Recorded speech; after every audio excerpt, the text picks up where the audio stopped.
Welcome everyone. We're back to some movies tonight. Several movies of various lengths. First off, Protea from 1913, or Protea. Movie spreadsheets, proof that even vampires appreciate a good organizational system. Anyone else spot any hidden gems in there yet?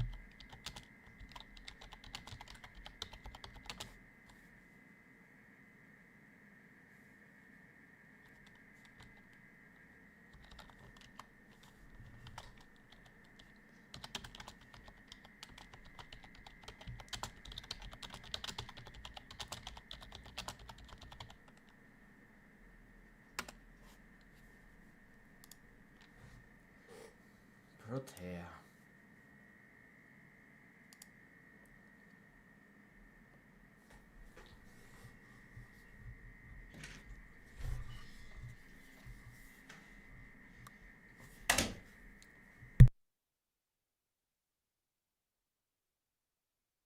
Protea was one of France's first female spy films. Take that, James Bond. That mask on the card.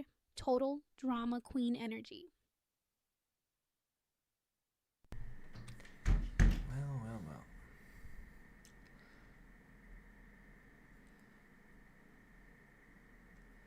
So, a spy film from France.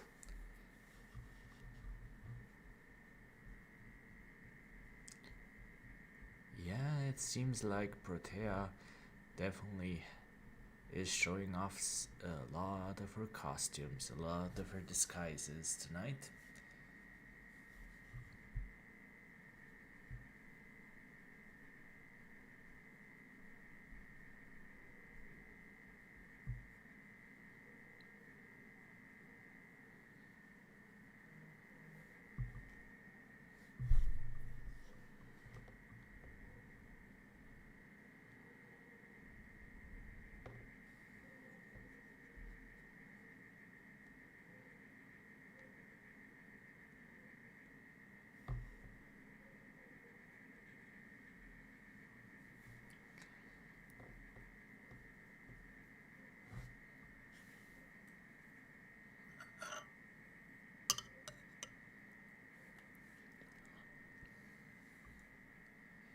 At Gothenburg, Messenia's capital, police prefect Baron Nyborg receives news of considerable diplomatic importance.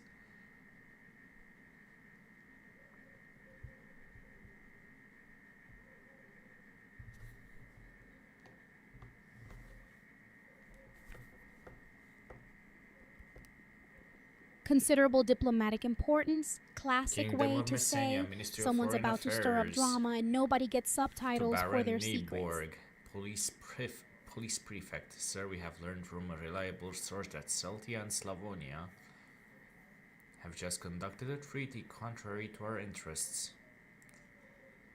We must obtain this document at all costs. M. Minister of Foreign Affairs.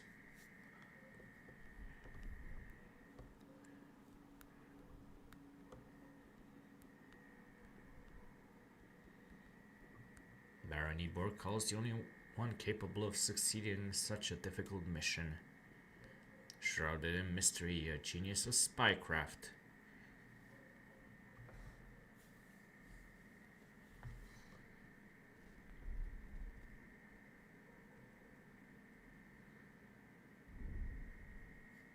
The famous adventurer Protea. Genius of spycraft. In my day, that meant knowing which crypts had wine and which ones just had skeletons. Dramatic entrances are mandatory. Yes.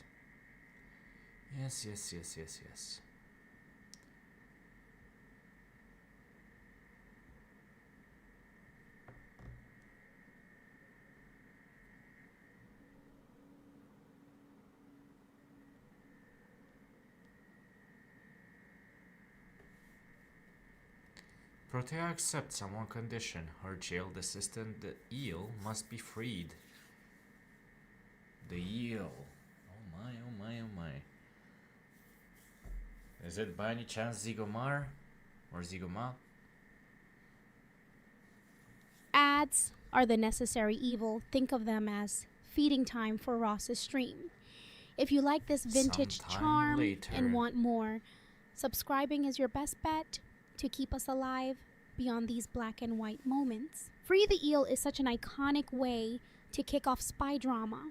Wonder if he slithers out of trouble or just smells fishy.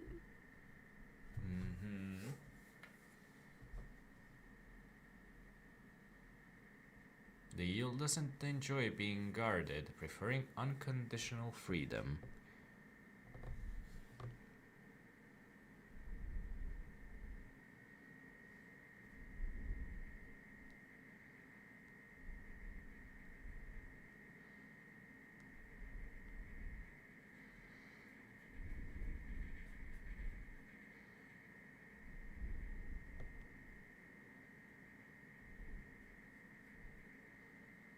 Unconditional freedom. In my century, that meant sneaking past curfews with style and occasionally turning into mist to dodge gatekeepers. The eel's prefect got learns nothing on of the me. eel's escape.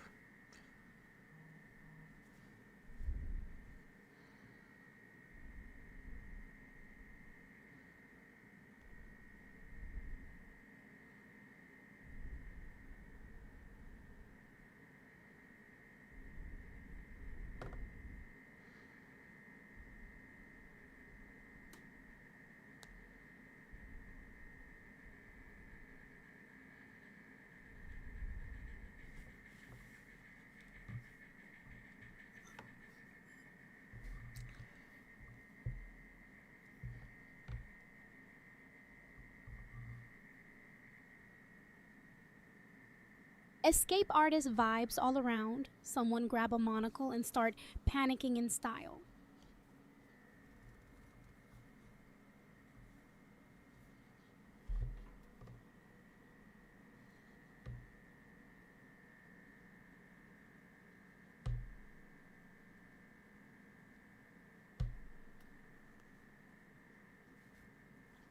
In Gothenburg, the ambassador of Slavonia, signer of the secret treaty with Celtia.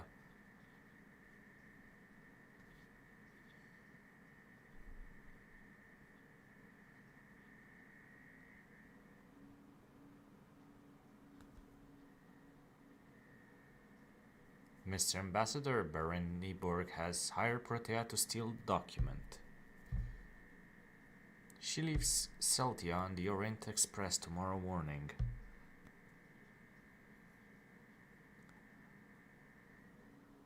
Steal the document sounds way fancier when you do it in French on a luxury train. If only they'd sent me instead. No one outsmarts centuries of experience. The ambassador orders his secretary, Count Varallo, to take the Orient Express and to slow Protea's arrival, as well as alerting authorities.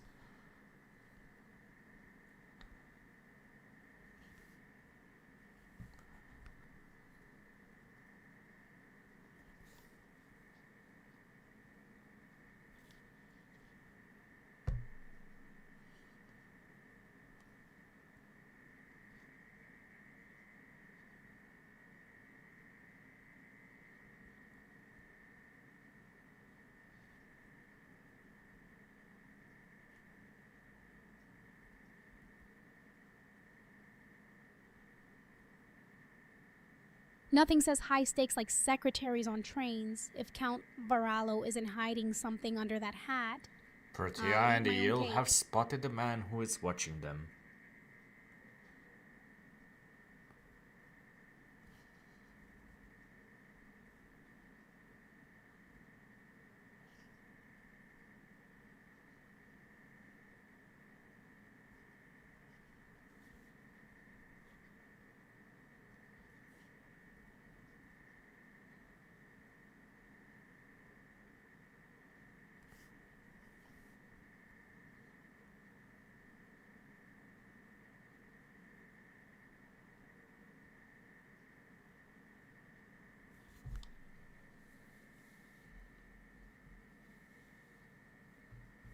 At the station buffet, Protea distracts Count Varallo.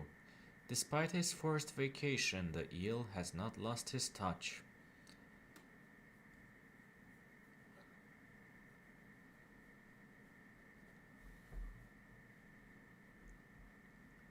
Station buffet instantly makes me crave those classic train scenes. Someone's always eavesdropping over bad coffee. All we need now is a femme fatale with suspicious luggage.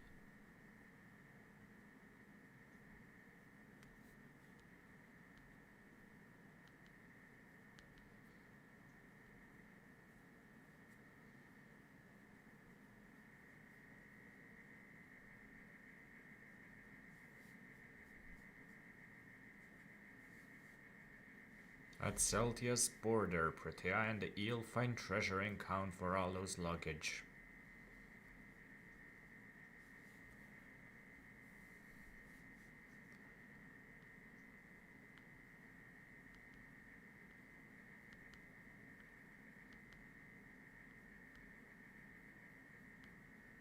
From Ambassador Slavonia to Mr. Robert Saw, Celtia Foreign Affairs. Sir, Count Varallo, whom I've given a secret mission concerning your government, will call to present his credentials. P. Counting treasures? In old train films, it's always one suitcase too many. Someone's hiding diamonds or just extra socks. My bet. At least 3 suspicious bags tonight.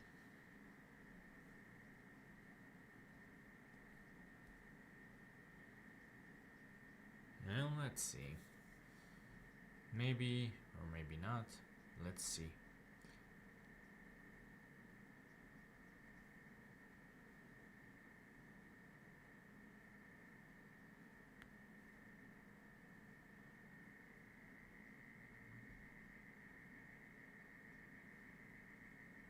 Diplomatic drama on a sepia train. Someone pass me popcorn. This is peak espionage cinema.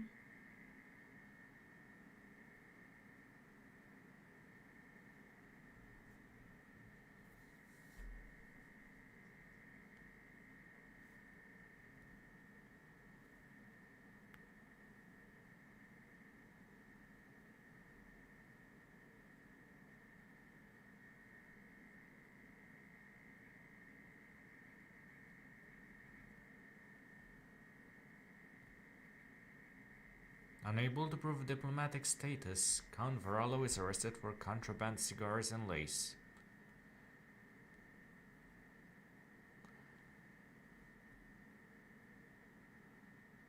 In Metropolis, Celtia's capital, the Foreign Affairs Minister entrusts a copy of the treaty to his secretary for safekeeping.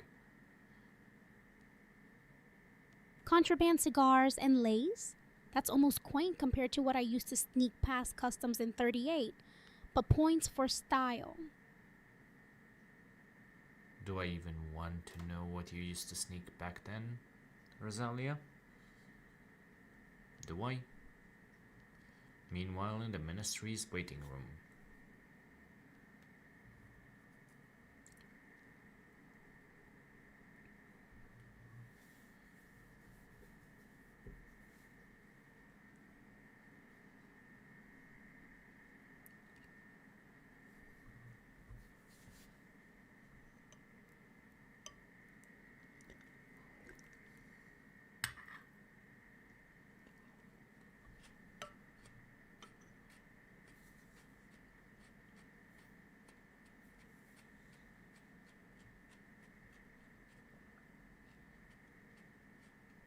If you think lace was wild, try smuggling opera scores inside coffin pillows. Customs never check those. Only you would get in trouble for smuggling in opera scores.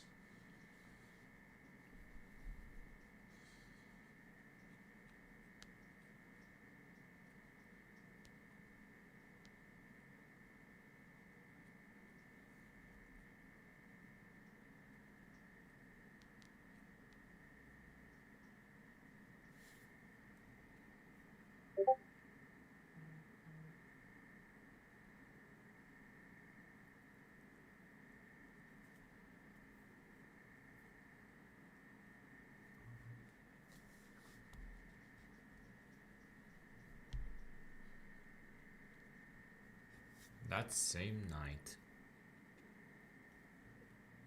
Smirks. Only the essentials, darling. Velvet gloves, rare coins, maybe a forbidden script or two if you ask nicely.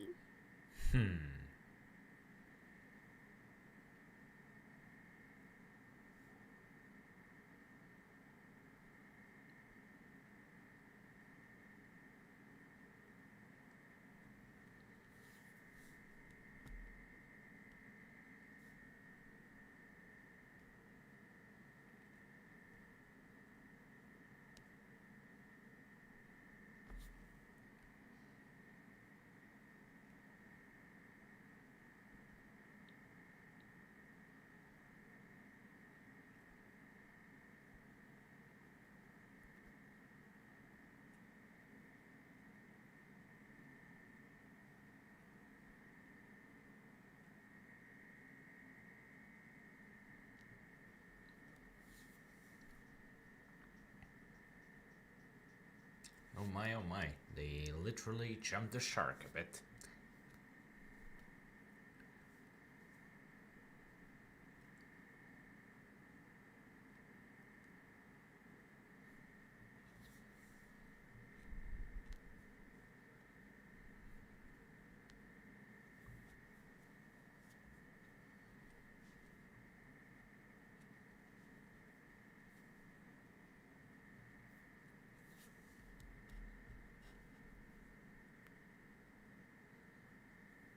The next day, after the watchman's report, Mr. Robertso orders the precious document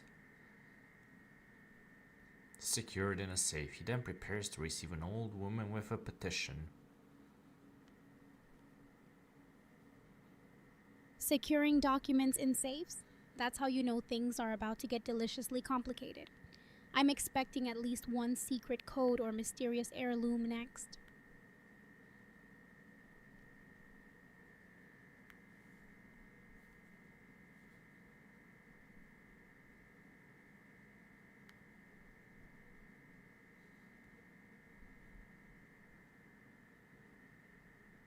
A gift sent from the Viceroy of Numidia is carried in.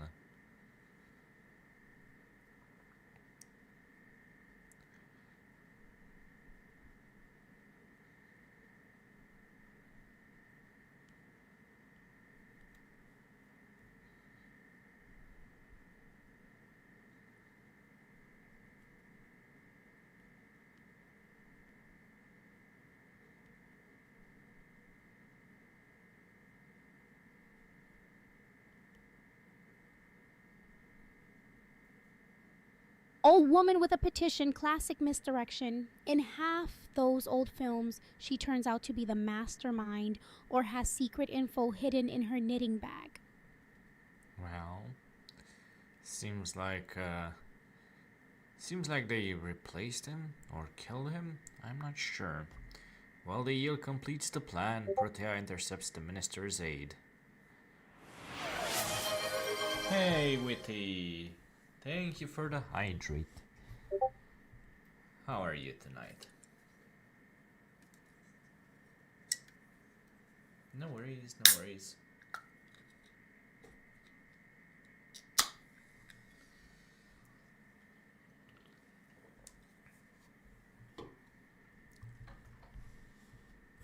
Always appreciated.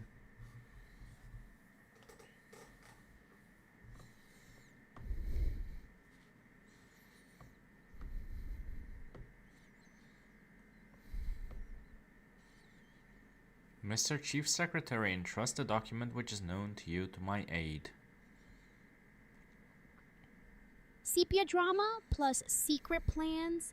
This feels straight out of the Great Train Robbery, but with extra lace and pistols for flair. Well,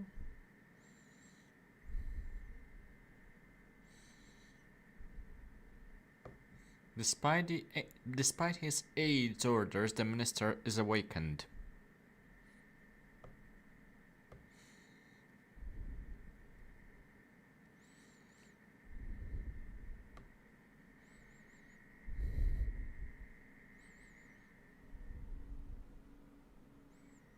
The chloroform wears off earlier than planned.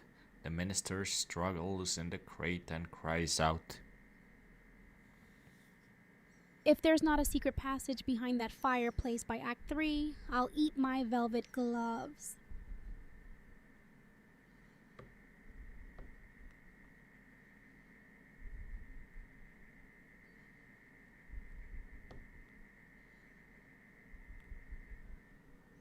Meanwhile, Protea tries to obtain the treaty from the minister's secretary.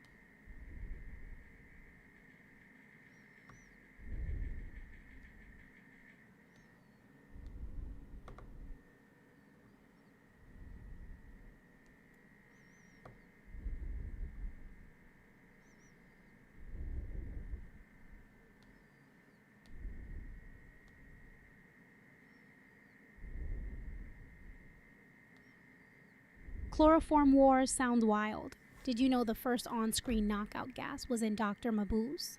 Silent Era loved its drama.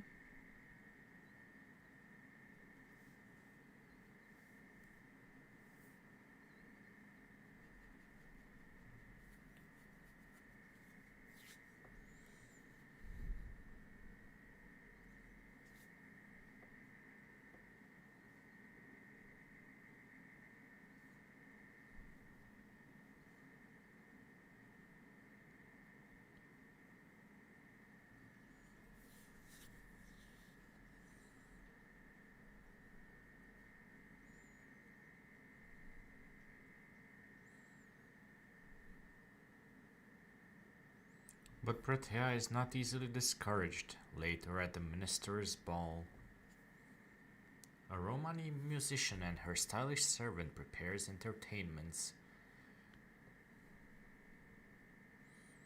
Minister's ball. That's where all the secrets spill, especially if there's champagne and someone playing violin way too dramatically.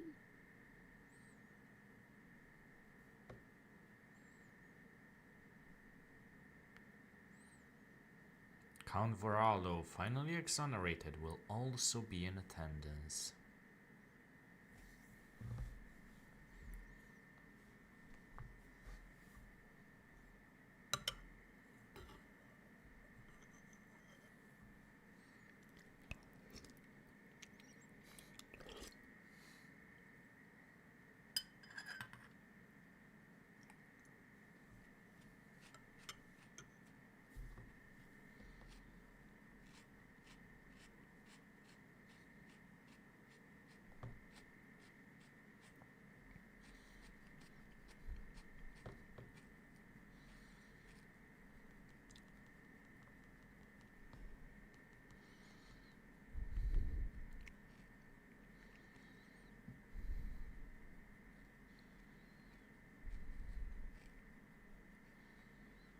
Entertainers assemble. That's peak Silent Era energy. Fun fact. In the 20s, feathered hats were code for trouble brewing. Well, too bad that we're in 1913. Count Voralo warns the minister he has recognized Protea among the musicians. It's a bit too early for the 1920s when we haven't even gotten to the First World War. The ruse has failed.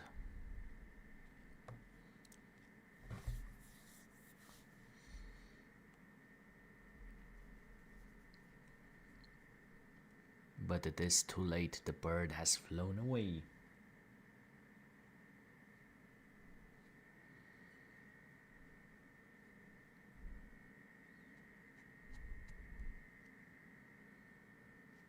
Bird has flown away. Classic silent drama move.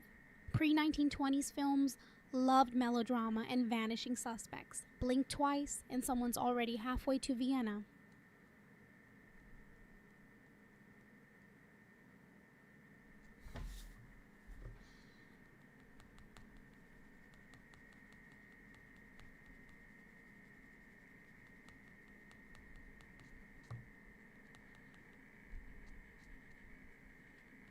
The new Albanian ambassador and his wife paid the price for this precipitous escape.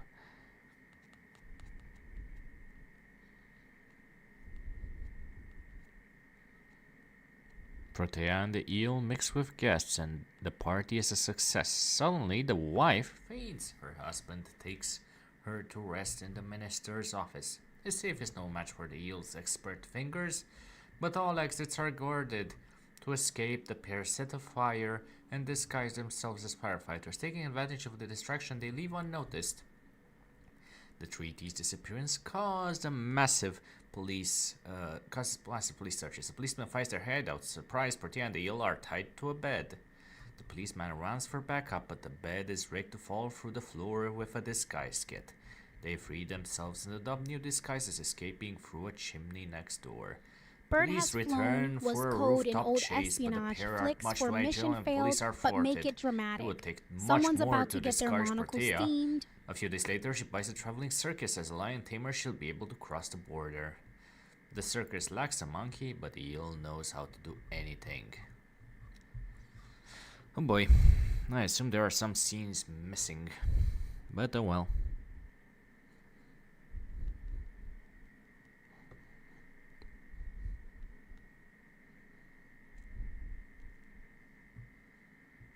Traveling circus's plot twist? Now we just need someone to juggle dynamite, and it's peak pre-war cinema.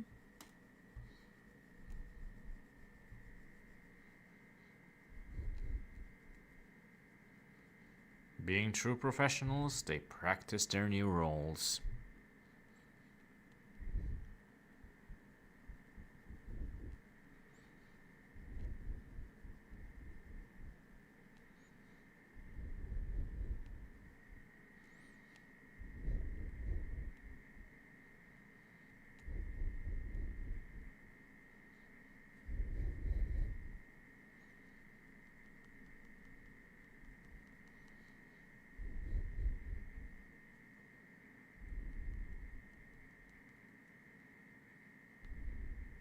A good spy needs to master all vocations.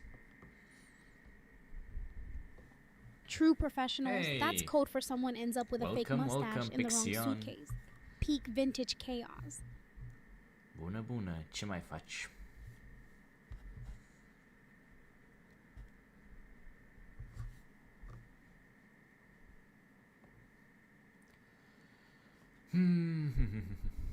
I'm just a bit tired today.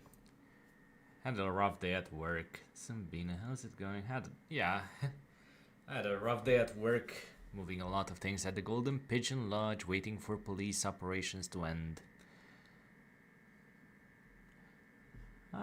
Yeah. And then I had to go with my girlfriend to to the dentist again. Last time she went, she tried to get her tooth fixed, but the nerve inside her tooth got inflamed, so we had to go and get it removed from her. Yes, not the dentist. She has one more turn to go. Yeah, so next week is another turn to the dentist. I swear to God, that dentist loves my girlfriend. Ay. What can you do? What can you do? Golden Pigeon Inn sounds like somewhere you'd get mystery soup with your existential dread.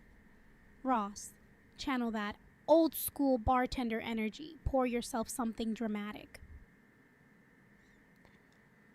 So how was your day, Pixion? Anything exciting happening on your end?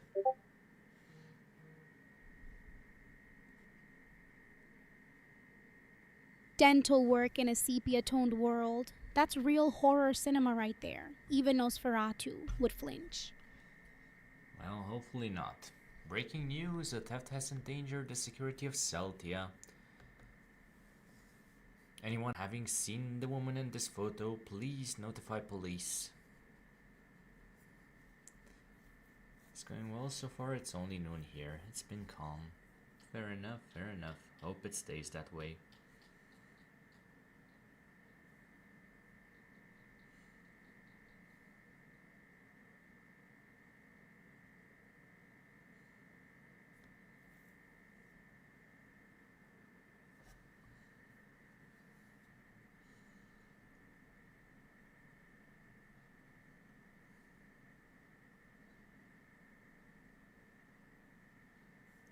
Woman looked for IC news her at Golden Pigeon me owner of. What the hell?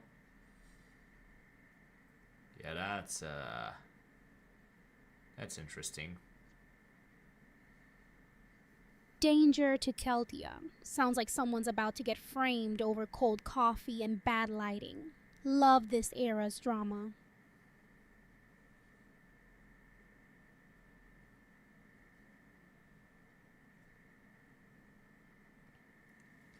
Hey. What can you do? What can you do?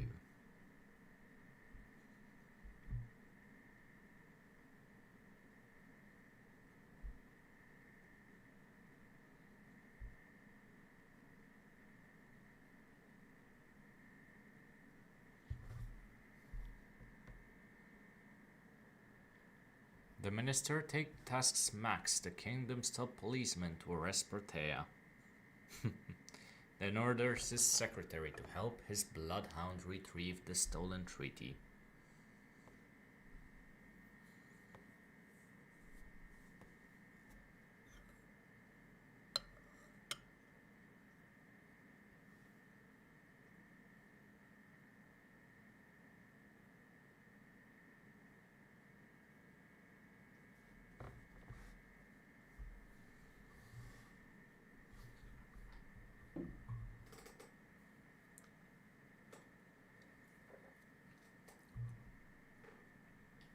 There she is with her wild beasts.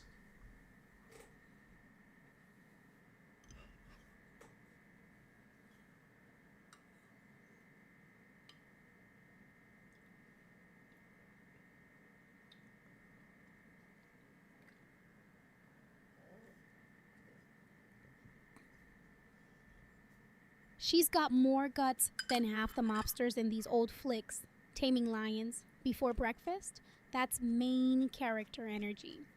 Berthea, sensing danger, decides to entrust the document to good protection.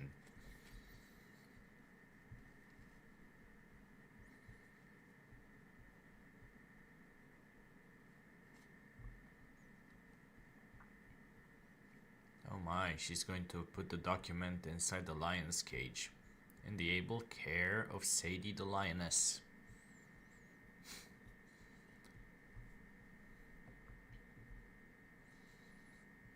The calm before the storm.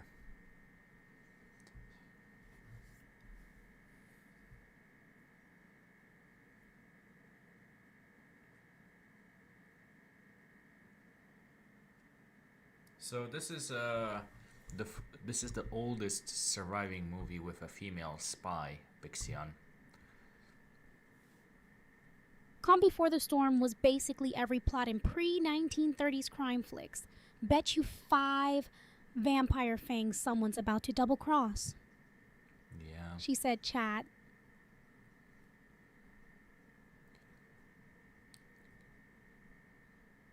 Basically a lot of political shenanigans going on. Inspector Max is determined to retrieve the treaty. Pretty sure everyone was anticipating the First World War. After all, this movie came out in 1913. So, yeah. The war was kind of already in the air by that point.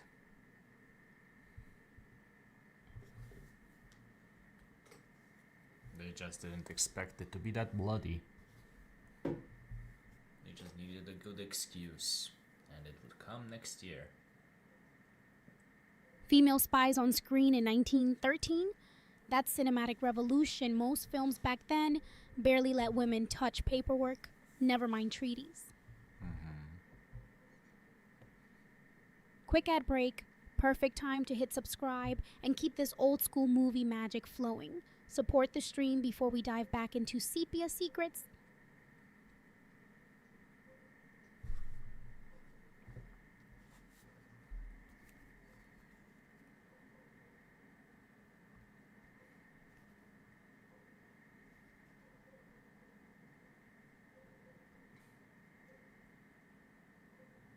But Sadie disagrees.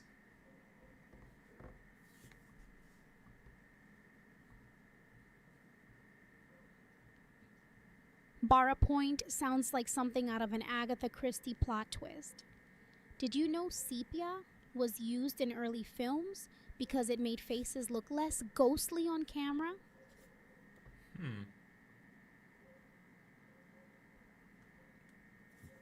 Welcome back, welcome back.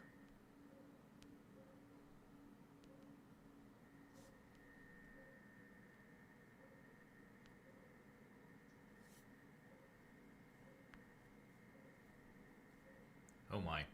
Well, that's a fall and a half.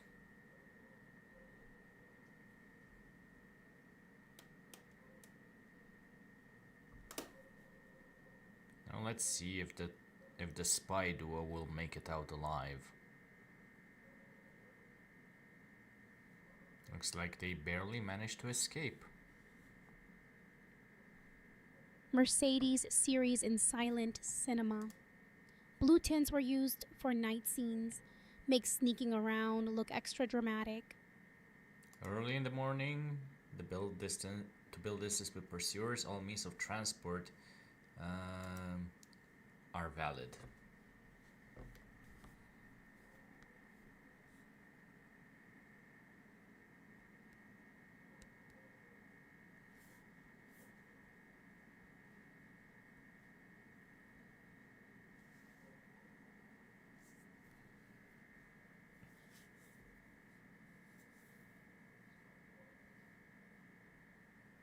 Yeah, it's one hell of a way to transport a car from 1913. Ay, ay, ay, ay.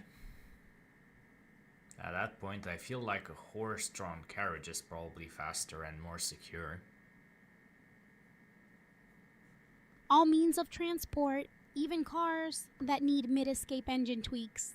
Fun fact, early stunt drivers did their own repairs on set because mechanics were too slow for film schedules.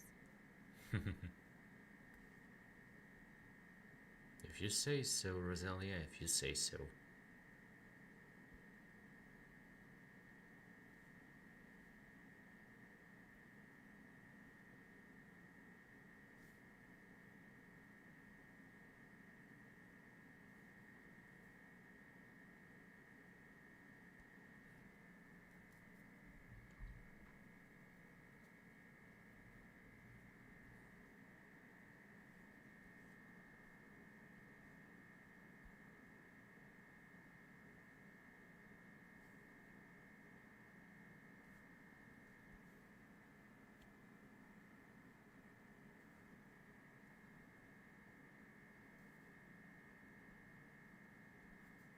Secure was relative. Model Ts had 0 seatbelts.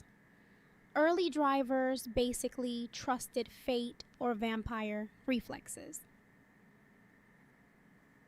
Rosalia, when did the first commercial car with a seatbelt come out?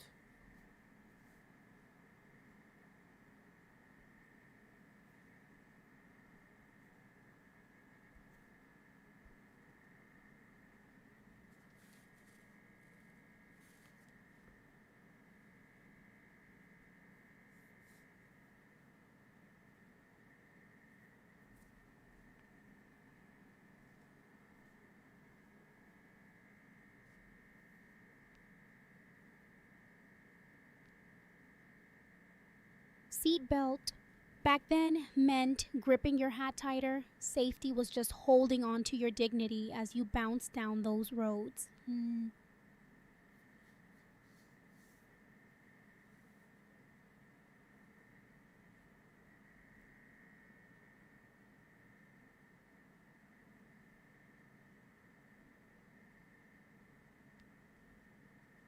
The only bridge leading to the border.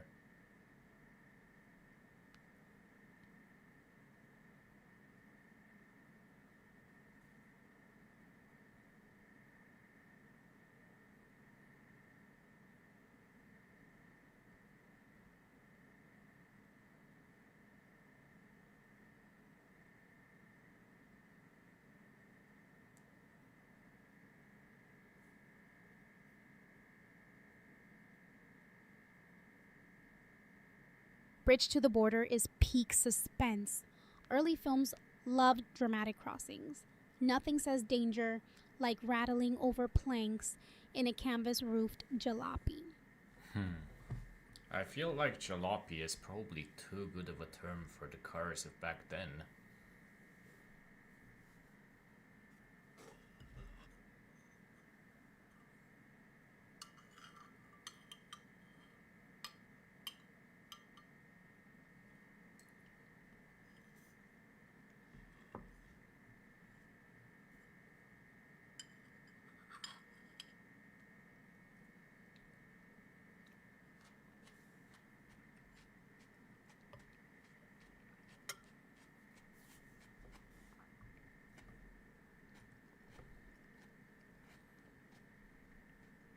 Oh my, looks like they're burning down the bridge to prevent her from crossing the border. Surely that would lead to a diplomatic incident. Tilapia sounds way too fancy for those off-key background singers, more like sardines packed behind the camera, hoping no one notices their pitch. Yeah. Burning down a border point. That's one way to prevent a spy, and one way to get a diplomatic incident that would result in a war, if I were to guess.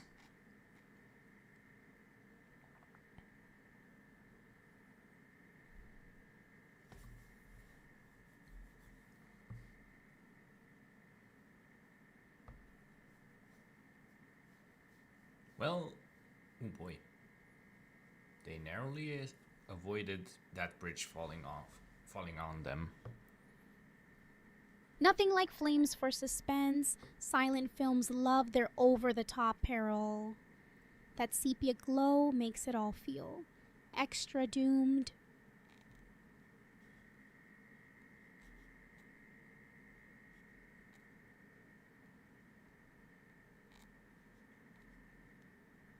Protea, having eluded her pursuers, now is the time for a reunion.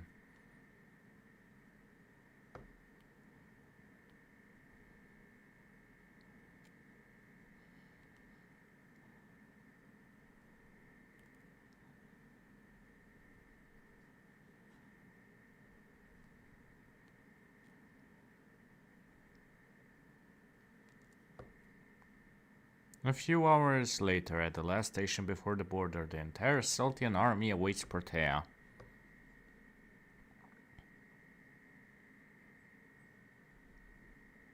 Reunion under pursuit was basically every third plot.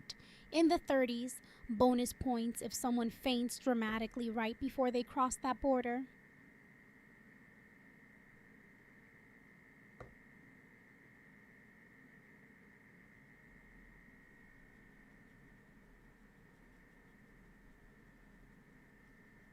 On the train platform, two officers are unaccustomed to carrying their luggage.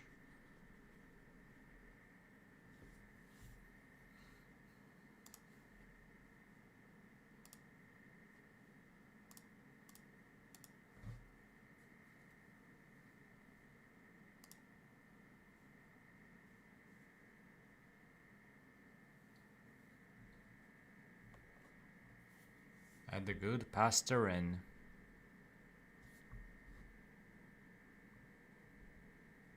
Unaccustomed to carrying their own bags, the true villain was never customs, just heavy suitcases and fragile egos.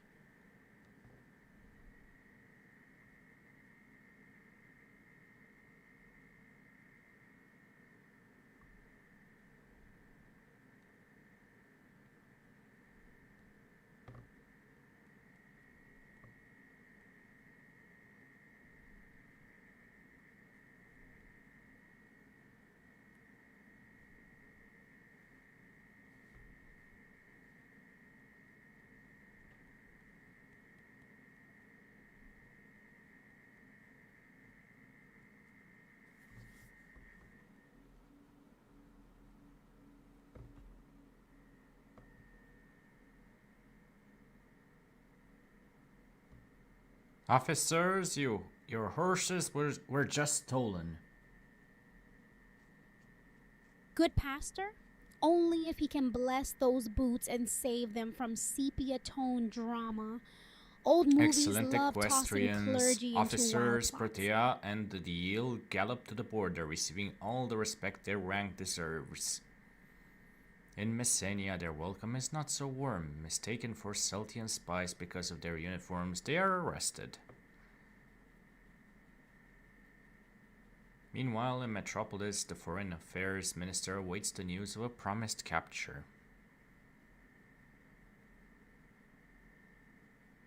Much more was necessary to apprehend Protea.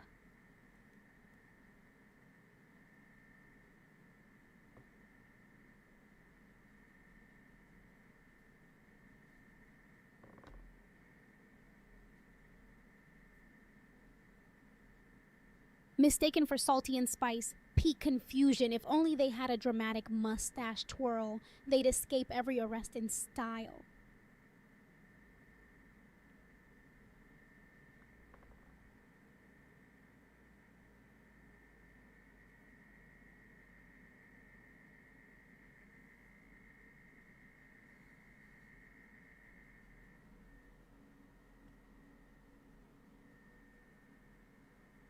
Excellency, using diabolical ruses and odious aggressions, the two spies have crossed into Messenia disguised as Celtian officers.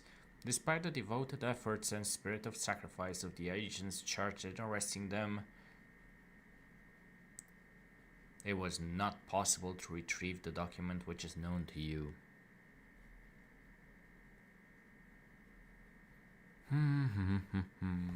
Seems like all good plans have a weakness. Meanwhile, in Gothenburg, at the police Diabolical prefect's... ruses just sounds fancier in cursive. 1930s villains could never resist dramatic handwriting or fake mustaches. Two Celtian officers intercepted at Messenia's borders. They are refusing to talk.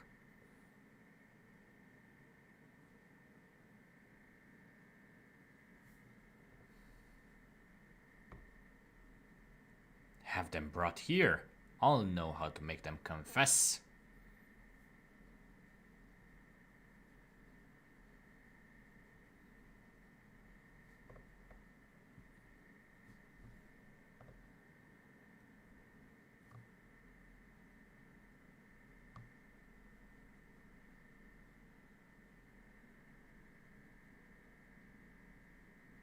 Refusing to talk? Cue the dramatic lighting shift and someone ominously polishing glasses. 1930 cinema law. Excellency, one here is the messenger treaty cracks Messenia's after 3 salvation minutes depended topsy. upon.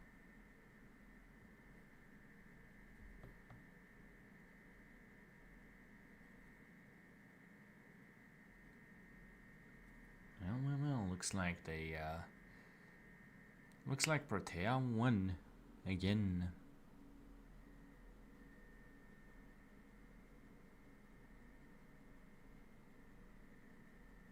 Oh well, oh well, oh well.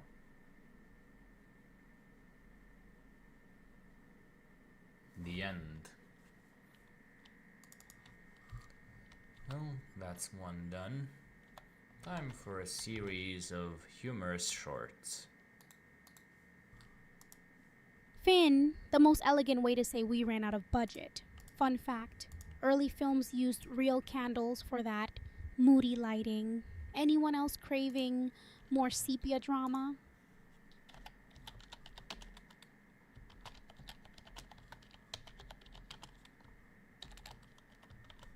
Max Linder as a Toreador.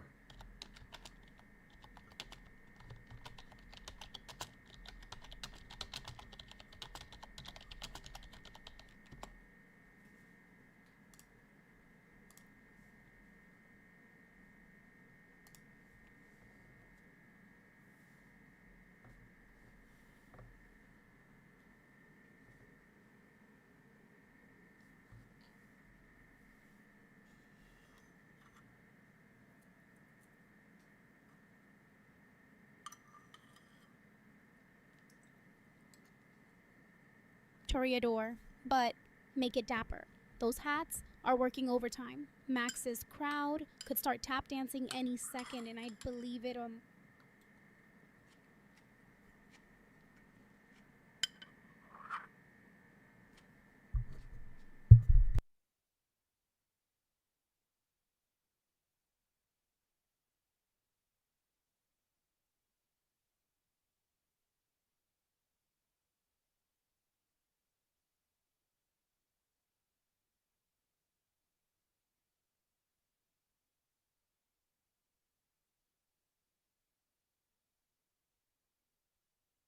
Max wants to become a bullfighter.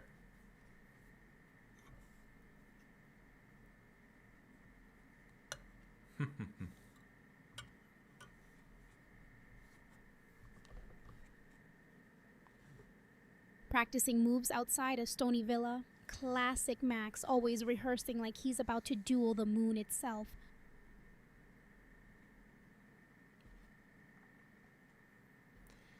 Too bad that the quality of this movie is a bit lackluster, to say the least. But at least it's a short, so we don't have to suffer too much. And still, things are at least passable. We can understand some of the things that's happening, some of the things that are happening over here.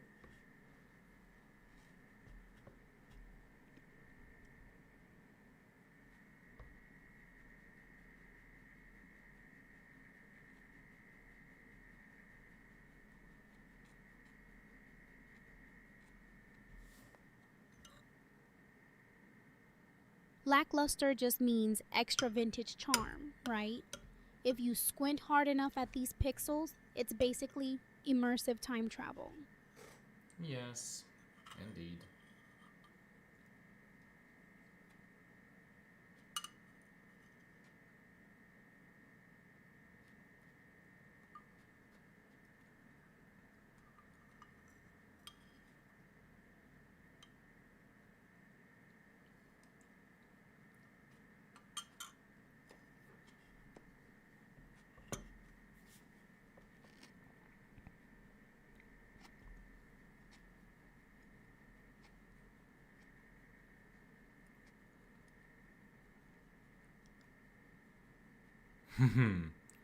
Toro. I think this is an early form of reference to an earlier movie of Max. Bullheaded negotiations, literally. Early cinema loved their animal masks almost as much as dramatic fainting spells.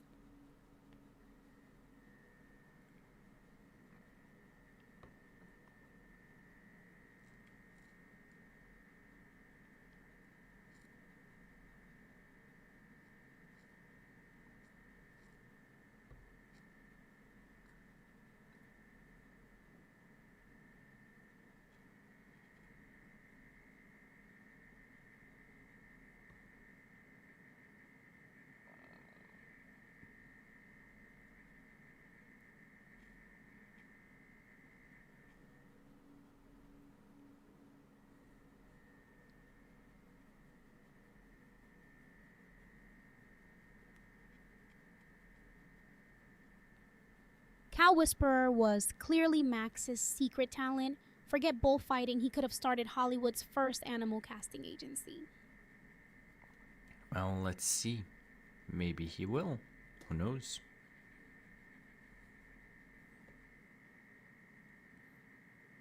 But considering that he is from France, somehow I feel like he's not going to make it to Hollywood anytime soon.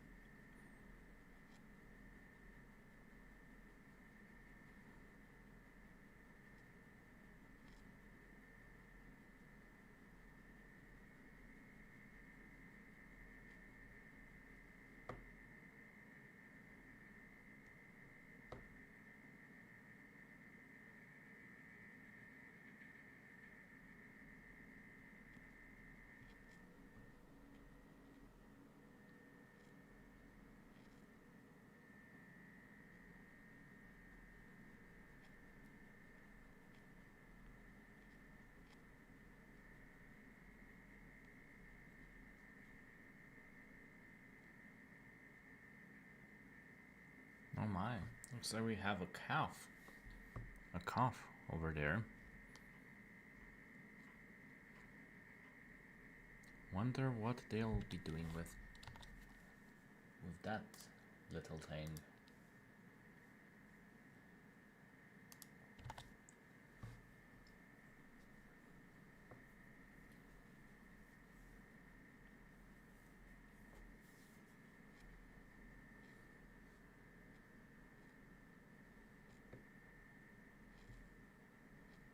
What time is it?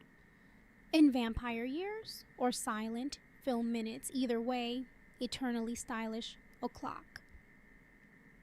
Doorway drama was basically Oscar bait before Oscars existed. If Max survives this scene without tripping over his own cape, I'll be impressed.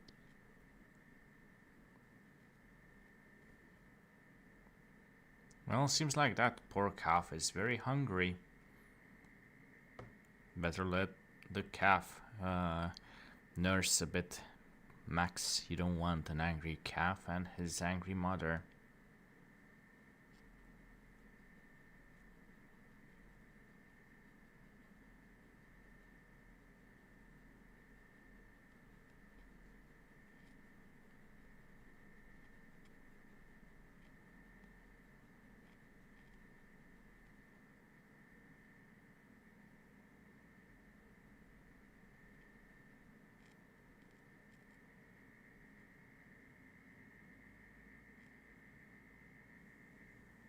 Methylate. Now there's an instruction you won't find in modern cow care guides. Early cinema, where livestock gets better dialogue than most humans. What did you say? Methylate?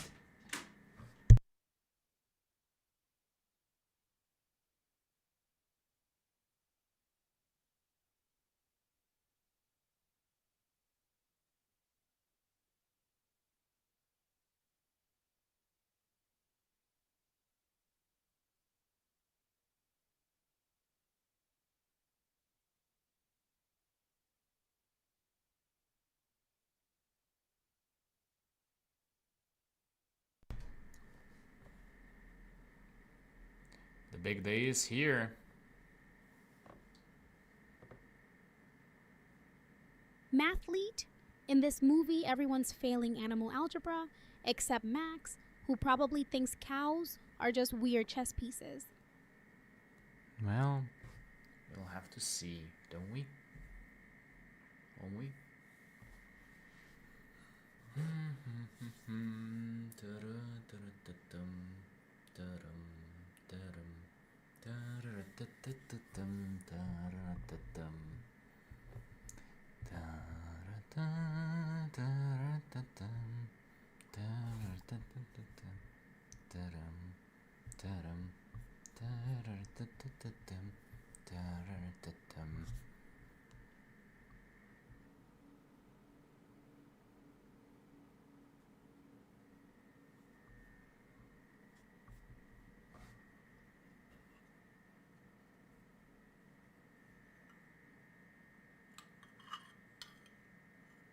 Big day in grainy monochrome. I bet those horses are more punctual than half of Hollywood ever was.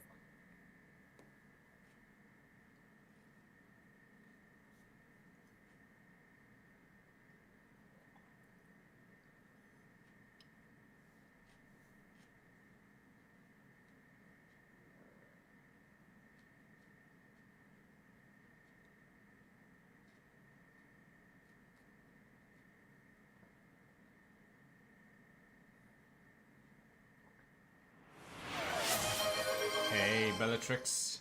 Thank you for the hydrate. Welcome to 1913. We've been here for a while. Quite a big year, mostly because it's before the First World War. I'm doing well. Just a bit tired after work. My girlfriend went to the dentist again because her tooth was aching. The dentist left a nerve ending there and it got inflamed. So we had to go there and basically just take it out. And next week should be the final time we'll have to go to the dentist just to fill up the cavity. Welcome to 1913, back when hats were mandatory and movie posters doubled as eye exams. What can we do? But yeah. How are your studies, Bellatrix?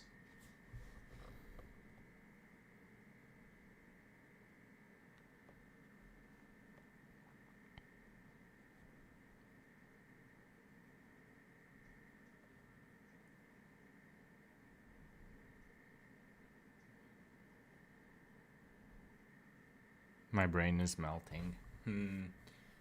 Fair enough, fair enough.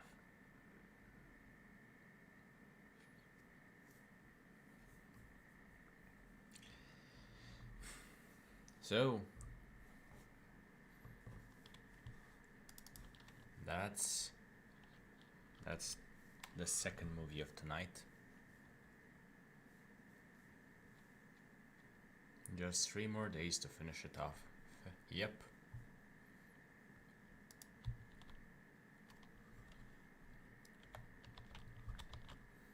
Now, for Max takes a photo. Or Max takes a picture.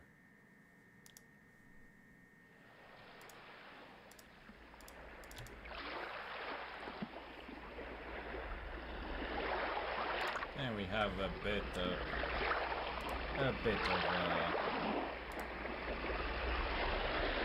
yes, a bit of sound.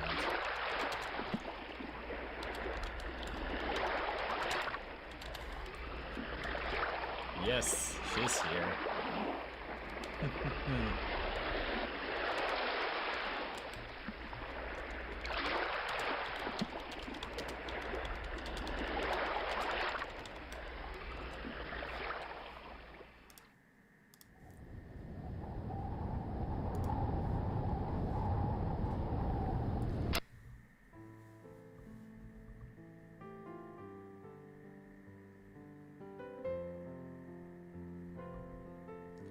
Unfortunately, this movie has been added a long time after the movie came out.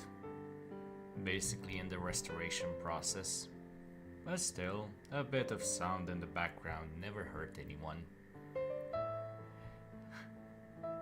Salam alaikum.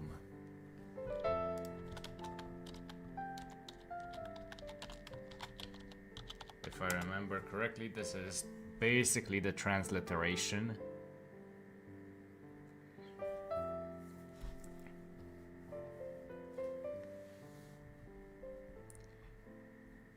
Of course, I don't know Arabic script myself, but hey. Let's just say that there are plenty of students over here at this university who are praying every day in the library. So I get to hear some Arabic here and there. Foreign exchange students from all over the Arab world.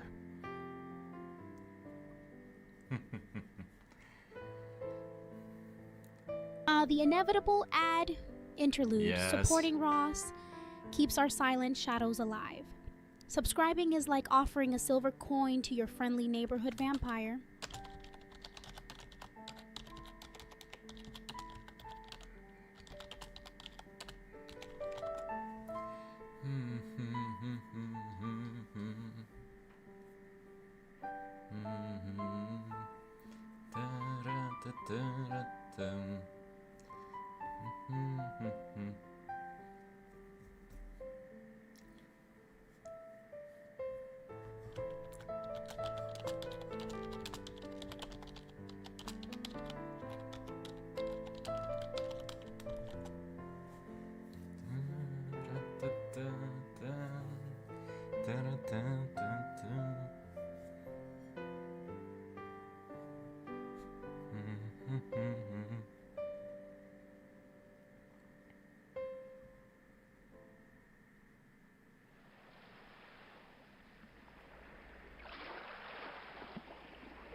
back.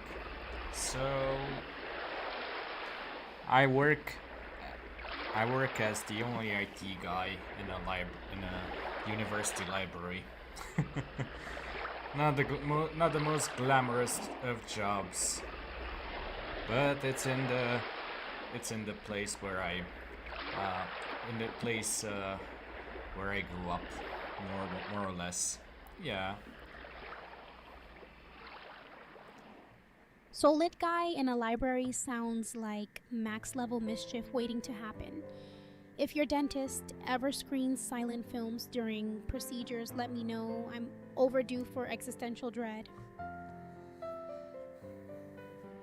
Basically moved towns from to be here next to my girlfriend.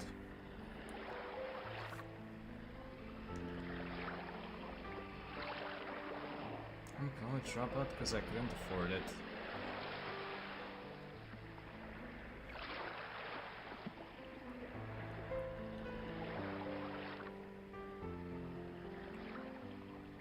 Well, if you're ever up to it, I think if you prove that you're a citizen, you get one free trial at college over here in Romania. The second time is is a bit more expensive since yeah.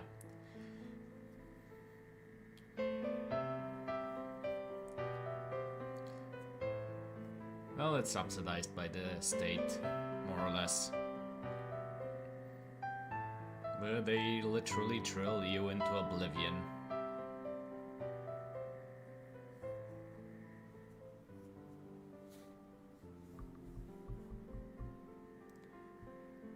But what type of career would you aim for if you had a college degree, Pixion?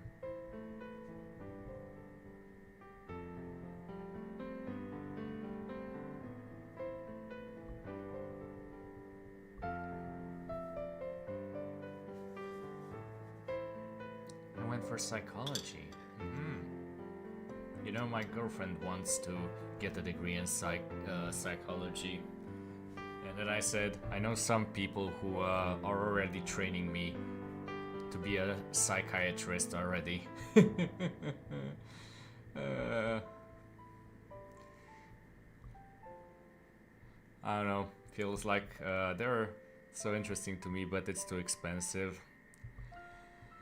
Yeah, I feel ya. I'm leaning into art more. Yeah. Well, with how things are going in the AI department, nothing is really sacred or safe anymore. God knows if there is anything out there that will not be taken over by AI.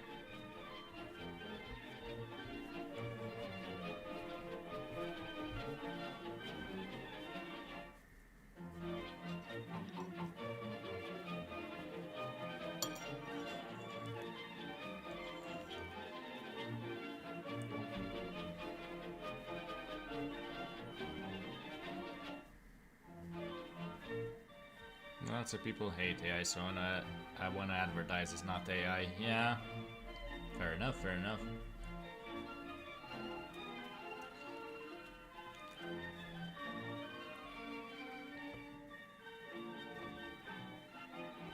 It's just how do you prove it nowadays?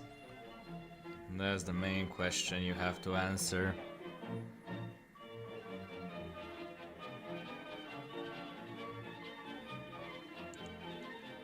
Basically, a lot of people flood everyone's DMs. Studied psychology 2 years ago. Honestly, if I had a euro, every time someone tried proving they're not an AI lately, I'd finally afford therapy for my existential dread.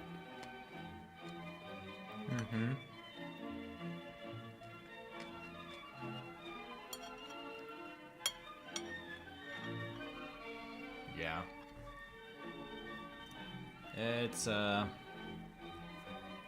It's something.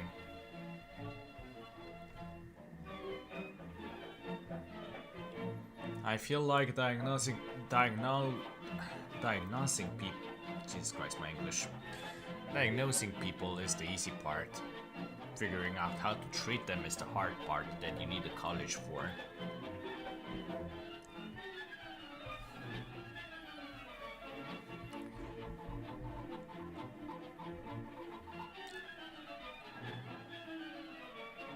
I mean, I've seen some crazies out there, Bellatrix. I live in Romania after all.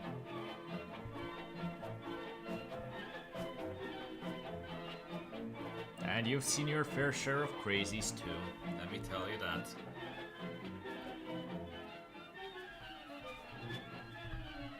No worries, Pixion.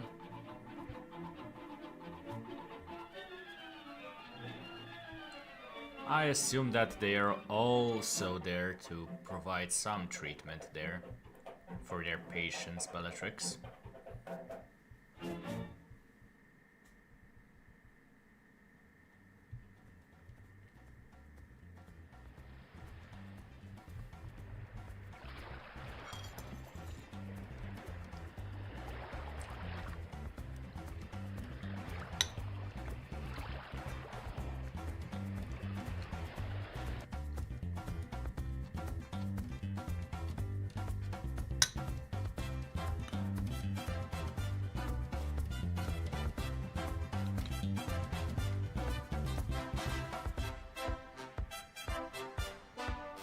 Fair enough, fair enough.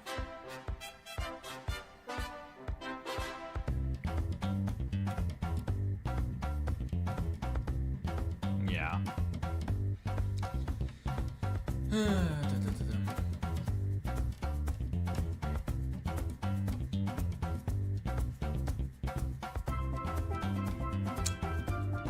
Well, let me tell you that it's not easy, even trying to help people.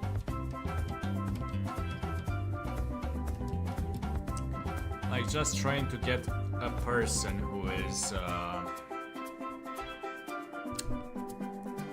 hello Wasim. Welcome, welcome. You know the guy with suspenders would totally be typecast as the brooding villain back in the day. Early cinema. Loved that look. Salam alaikum Wasim. We're in 1913.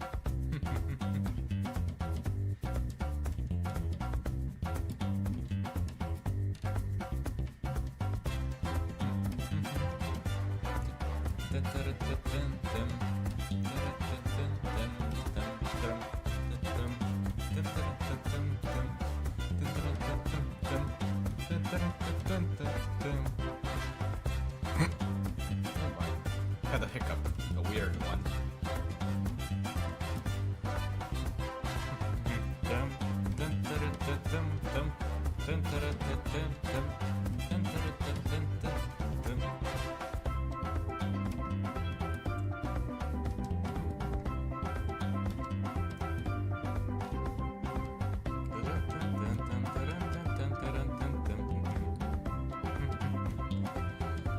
Yeah. I have no idea why I had a hiccup. But it kind of stopped in the middle of my throat. And that made a weird noise. That's all I'm going to say.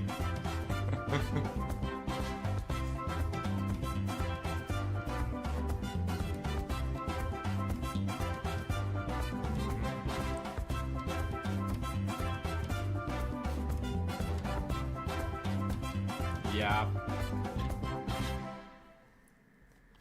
Well, that's one movie down. Third movie of tonight. Time for Max's hat. Slowly but surely going through 1913.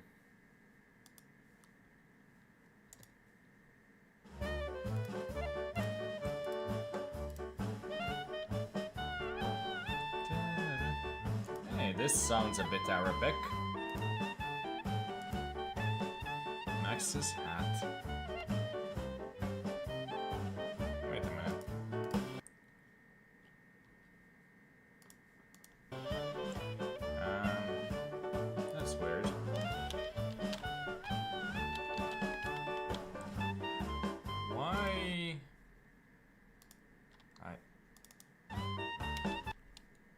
there no...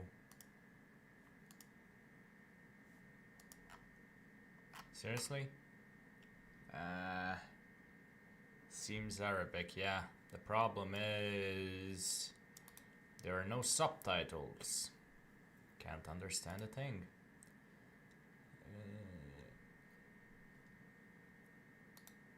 Sure. Hopefully one of these...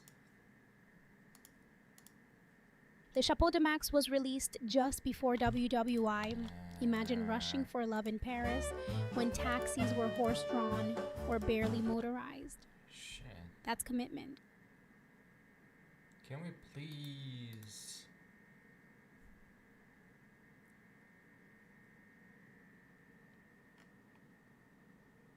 Oh boy.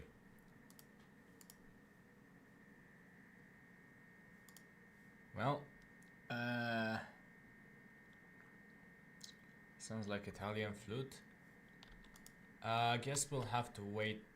I'll mark it down as needing subtitles. Honestly, Ross, even with subs, you'd still be lost in Max Linder's eyebrow Yeah. game. Just let your imagination do the translating. I'll make it for next time. Unfortunately, it is what it is.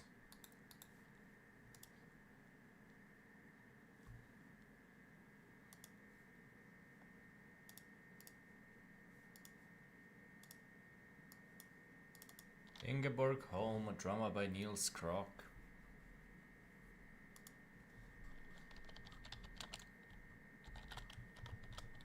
Margaret Day.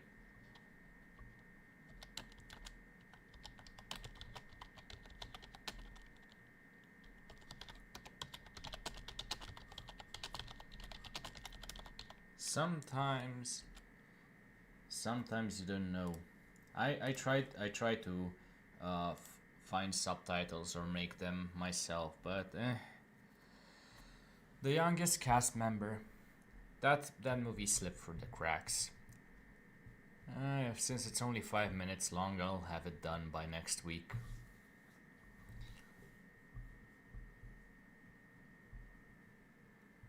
In the allotment garden.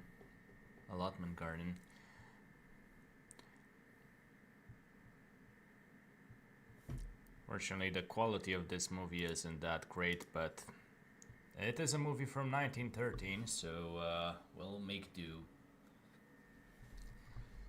We'll make do. What can we do?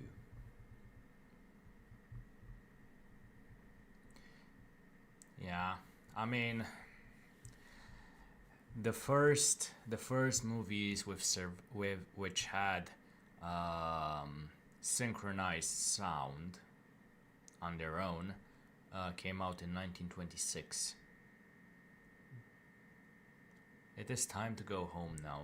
Anything from before that basically was just orchestral music, if you were lucky, that survived being recorded separately.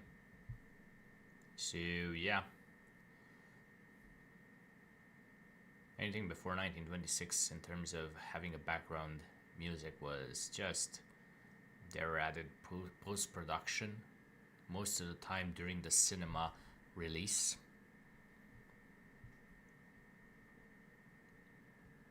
So we'll have to make do with what we have until 1926. There are a few movies though that have had music added to them in restoration. This one is clearly not really well restored. Silent films, where every dramatic pause could be an existential crisis or just someone waiting for bread delivery. Peak suspense.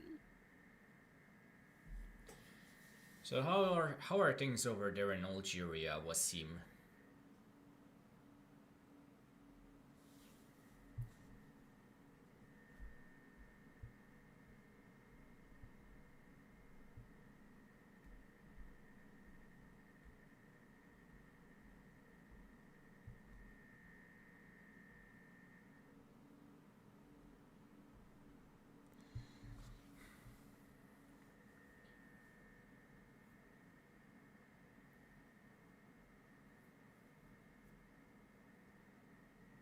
Preservation back then was basically hope it survives in grandma's attic. Honestly, adds to the haunted vibe though. Pretty much. Like, there weren't really people interested in preserving movies back then. Here are some Doritos. Which domain do you mean for me? Yeah, for you.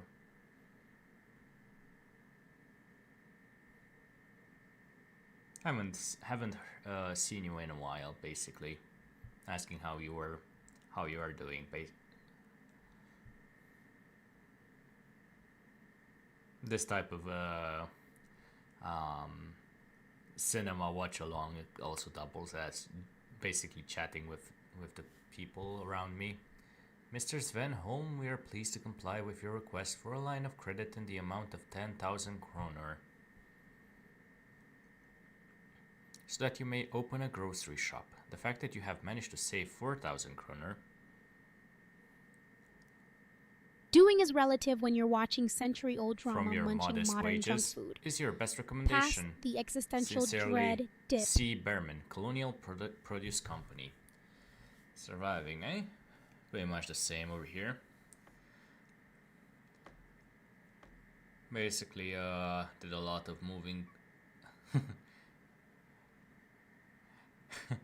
Angel, okay.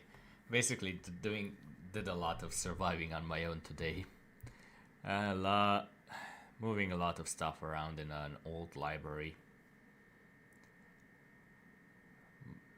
I'm just exploring the emotes, don't mind me. Bellatrix is relaxing a bit. That's for sure. He has an exam coming up on the 23rd in university, and he wanted a bit Surviving of relaxation here time. means snacking through silent films while pondering my immortality. Anyone else craving something from that imaginary grocery shop Ross mentioned?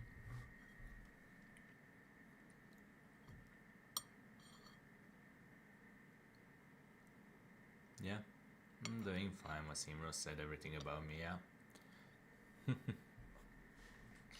Yeah, he has an exam, I think cardiology, if I remember correctly. And, yeah.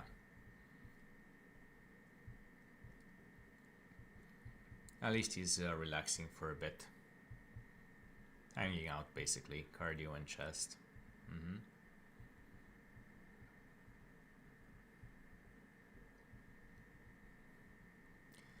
In terms of me, I was basically moving a lot of stuff around in the university today. We were doing basically how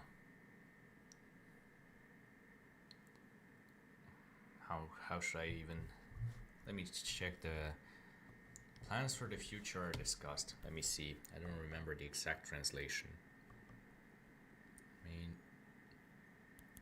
Romanian to English.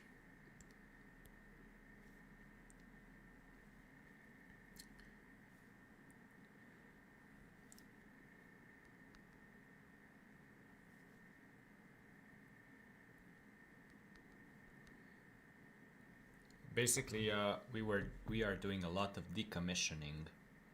Yeah, that's the word.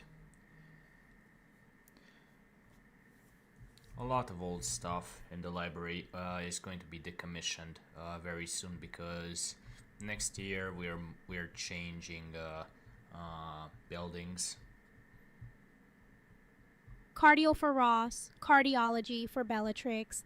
Everyone's heart rate up except mine. Perks of being undead. So yeah.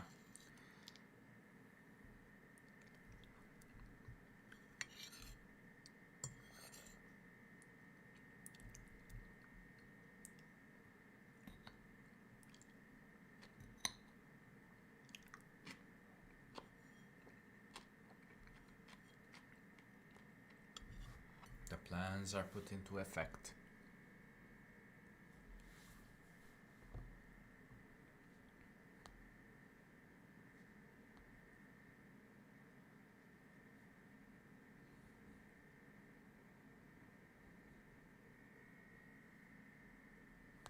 The plans are put into effect. Classic. Did you know cash registers in films from the 30s were often just props with no real money inside? Not that I need one. My wallet's been empty since forever.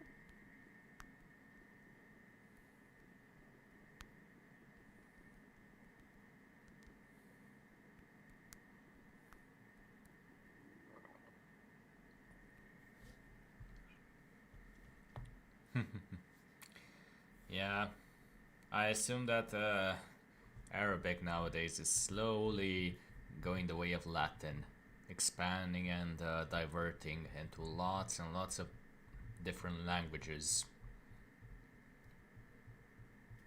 Yeah, Darja, I assume.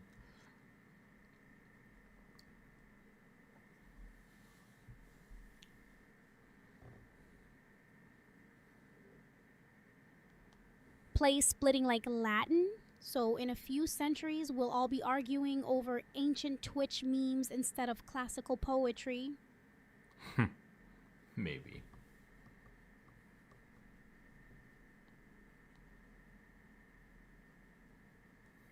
By the sick bed, the husband has had a hemorrhage.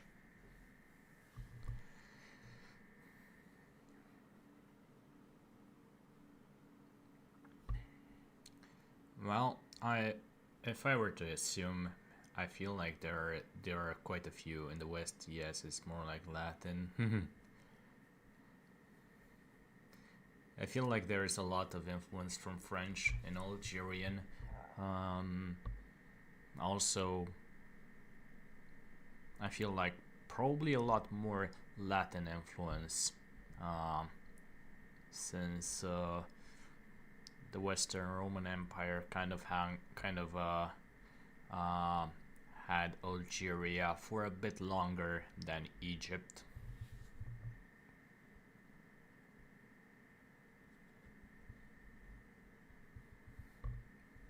If I remember my history, Morocco, Algeria, and Tunisia, I mean, pretty much all of the Mediterranean was owned at some point. But if I remember correctly, Egypt was probably among the last Mediterranean countries to be officially incorporated into the Roman Empire. When the proprietor is not there to see. If I remember correctly, it's a mix of Berber, Turkish, French, and Arabic. hmm I assume that the Berber is from the previous kingdom of Mauritania. I remember, I remember from history that before the Romans, there was a kingdom of Mauritania along the Tunisian to Moroccan coast, including Algeria.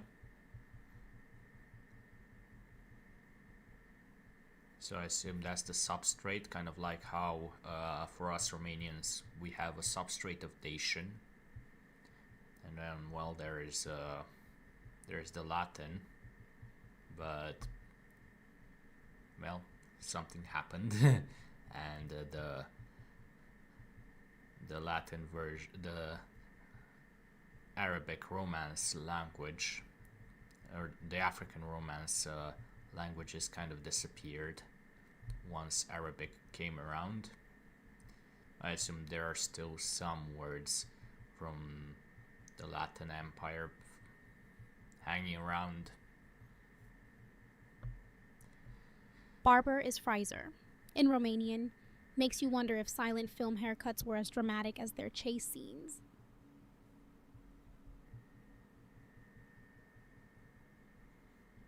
Well,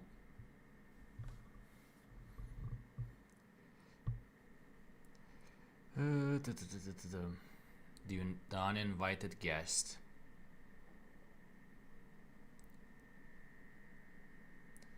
So after the Roman Empire fell, the Western Roman Empire fell. I remembered. Can't tell. I feel Egyptian dialect is very different from any Latin word. I mean, to be fair, the Egypt kind of fell to the Romans around the time of Cleopatra, so very close to the time of Jesus Christ. And I assume that there were a lot more Greek influences since it was closer to the Eastern Roman Empire, basically towards Byzantium, compared to Algeria, which hung around in the Western Roman Empire's sphere. That lamp on her table, Edison bulbs were all the rage by 20s Hollywood, even if nobody could hear them buzzing. Assume is diminished with time, yeah. So it's basically like us Romanians with other Romance languages, where we can understand Spanish, Italian, Portuguese to some extent, and French to a smaller extent at work for the daily bread. But they really can't understand us, more or less. It's like a special ability.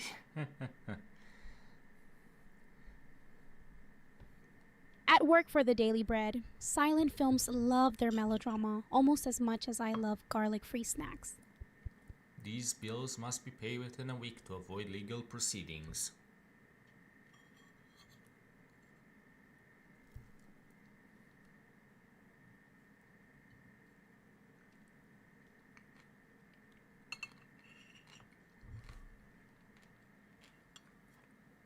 So after the Western Roman Empire fell, there was a period when the Vandals invaded the northern coast of Africa, which basically a Germanic tribe. But I somehow doubt that they had much influence since they kind of fell within 2 or 3 generations, I guess, because we grew up watching your TV series and film music, yeah. Similar to how Romanians grow up bankrupt. Like Romanians love watching TV series from France, from Italy, from Spain, and well, Turkish soap operas are pretty much the standard in the Balkans too. So what can you do? Attorney G. Strom. I find that I cannot pay my creditors. I do not understand how I have become insolvent. 20s shop scenes always had someone suspiciously good at paperwork. Maybe have that was worked their hard and done my superpower best. before superheroes hit Please try Hollywood. to straighten out my affairs. Yours faithfully, Ingeborg Holm. Bankrupt on screen, but our coffers aren't quite empty yet. Support Ross with a sub if you can. Ads are doing their thing for the next minute and a half. Yeah, basically the same happened in Romania up until 1989. We had only the Romanian TV channel, TVR, which was active for about 4 to 6 hours a day, mostly during the evening, and 6 hours during some special occasions, like, you know, when there were national holidays to report on. Most of the time it was just, my brother told me there was only about 4 to 6 channels by her time. Yeah. End of the first act. Ingeborg Holm, second act. Under the Gable. So it looks like the shop is coming under. People are bidding to see who will get the shop, the grocery shop.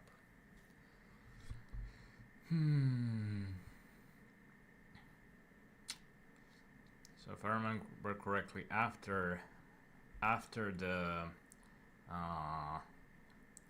Vandals fell, then basically Byzantium kind of conquered parts of Libya, Tunisia, leave this to the Public Assistance Committee, and Algeria for a while. So yeah, but you had your own production of movies, yeah.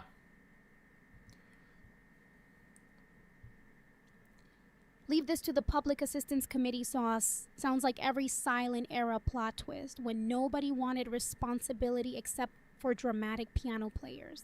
Most common Algerian word for Arab foreigner is a lot.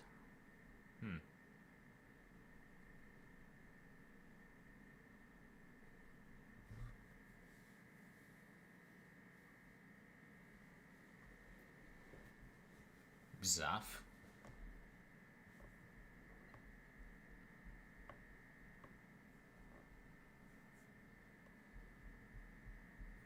No money, the last resort, poverty relief.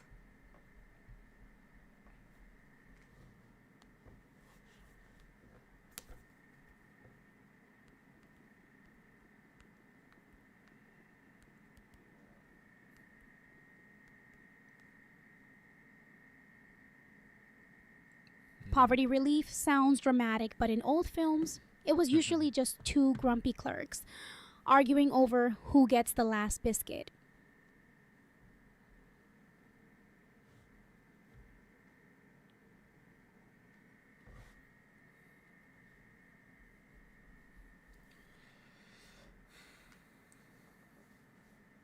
So after the Vandals came the Byzantines,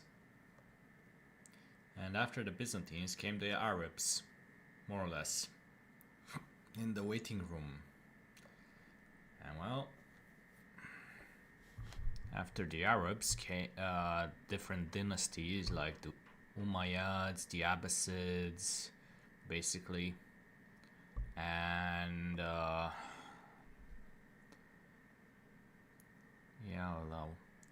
Lawi, Yalawi. Teams? In these old flicks, it's usually every bench versus whoever controls the biscuit tin. Classic power struggle. Yay. So I assume they're... So Rosalia, can you pronounce the H? Yalachvi. Before the Public Assistance Committee. Yalachvi.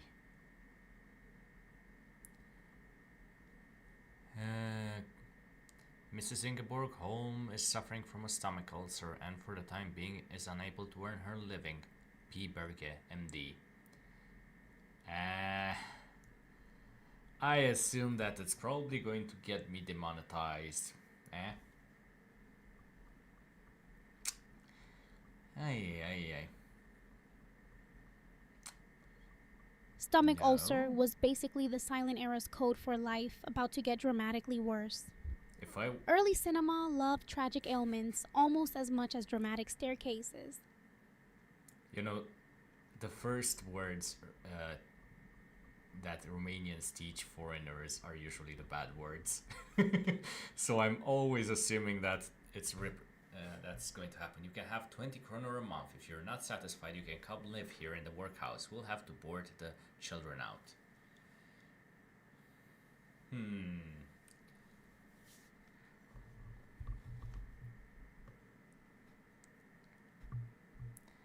Fearing to make beggars of her children, Ingeborg Holm chooses to remain at the workhouse. It's better if your stay here begins immediately. Just something we say when we know that something shocking happened. Our first radio channel was broadcasting from Egypt. Doesn't have a meaning.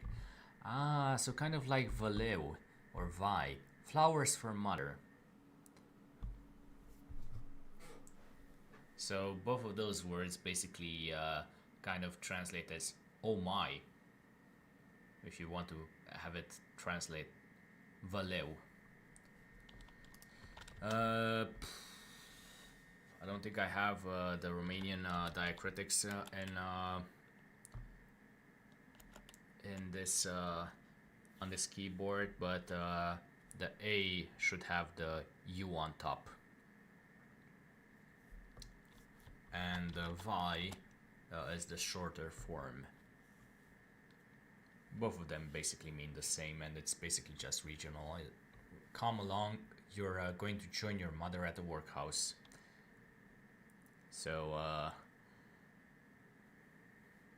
if you ever want to if you ever want to say, oh, something bad has happened, uh, you can say Valeu or Vai.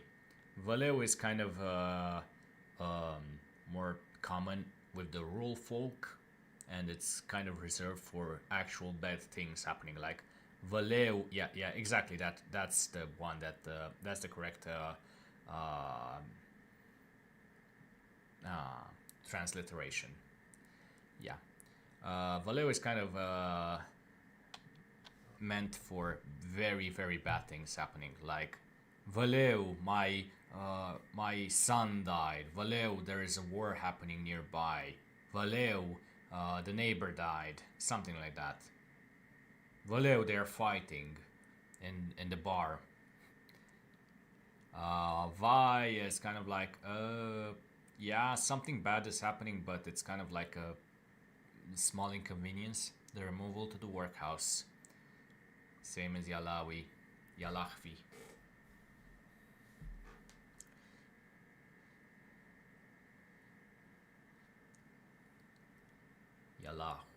Yalahui. It's with W you never know how to pronounce it. Her new home.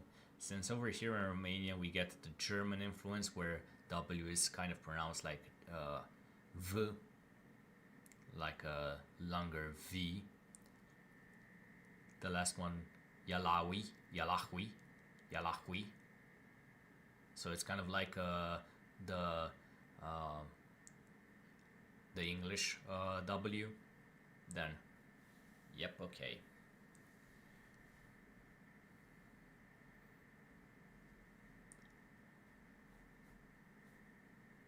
Value really does sound like something you'd yell after discovering your inheritance was just socks in the attic. The youngest Silent child film is energy. boarded out. She's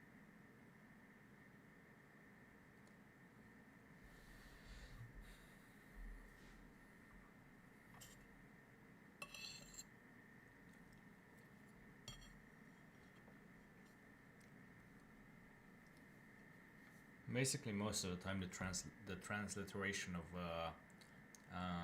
foreign words are kind of based on English translations. And here is another word, ya.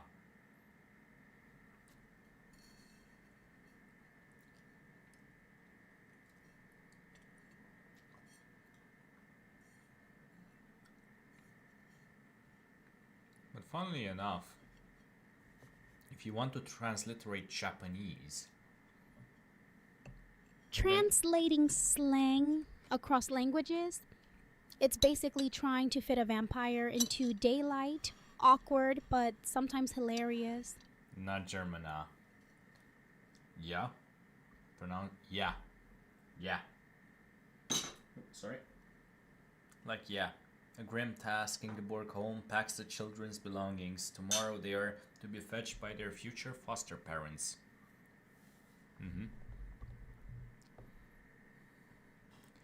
You know, at least in Japanese we have a very, and also it doesn't have a meaning. uh,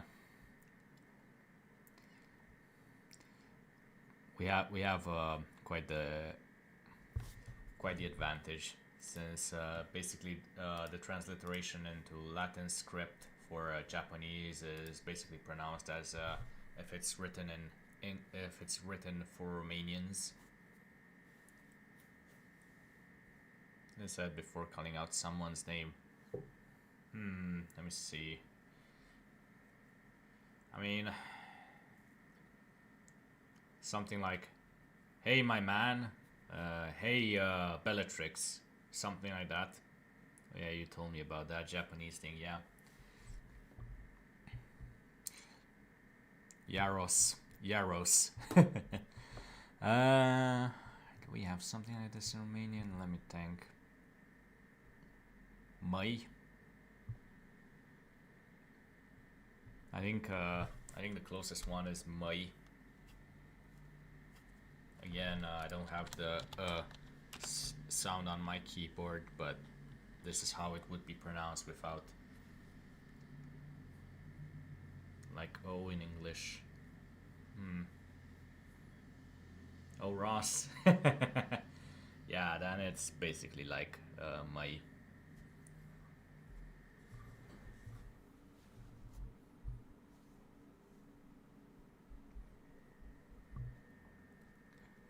Um, doesn't really have any other meaning besides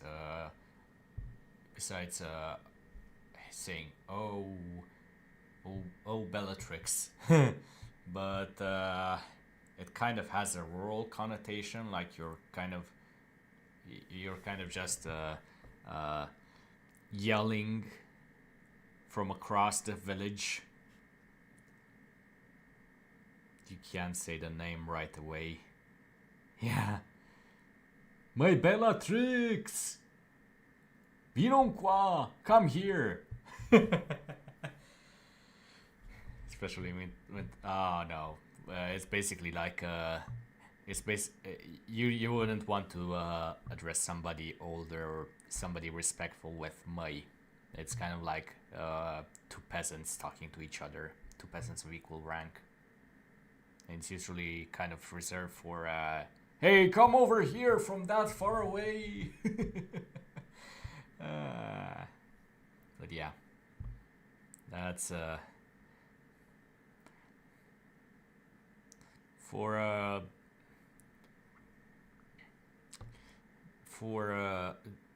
May. Yeah, that's the one. Yeah.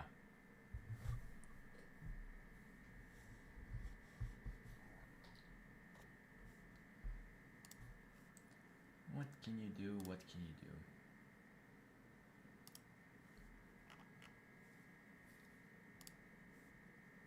Yeah, before someone's name, that's got big calling your cousin from 3 villages over energy. Yeah. Next up, how to summon ancient relatives with 1 syllable. Yeah. I assume that you also have some sort of formal way to talk to somebody. Like in Romanian, we have formal pronouns, which are kind of I don't know, falling out of favor in most informal settings. Like maybe I think in every language. I think like in English, maybe it's kind of already fallen out of favor. Like nowadays, you don't really hear somebody using that many. Oh, I was about to say except for English. Yeah, I mean sir would. I don't know if sir would be something like that.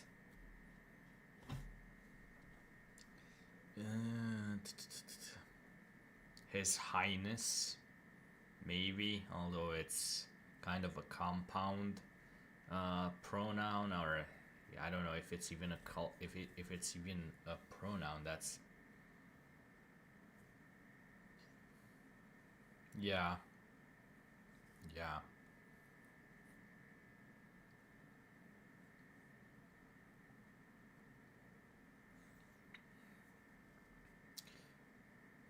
Nowadays they don't respect anyone, lol. Yeah. I mean, I think they still do in the British Anglosphere, like England, since they have kings and nobles, for example. So I think that's one branch of English that kind of still hangs on to more formal words.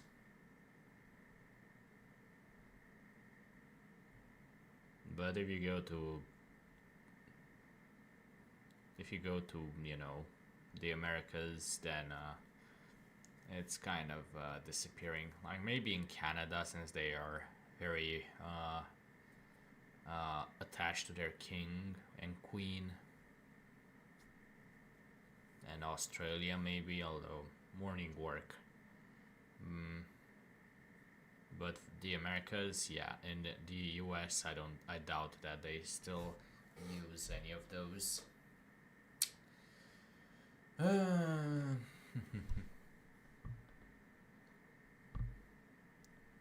Like if you want to address somebody formally in English, you have to you have variations of the word Doamne, which originally means God. So we have Dumneavoastră, which is the sir, lady, yeah, that's basically it. Dumneavoastră, which means formal you. Dominate as a title? Next time someone calls me His Highness, I'm demanding tribute. Or at least popcorn. So yeah, let me see if I can still find the... Yeah, at least I can still copy paste the from your message. So that's a formal you.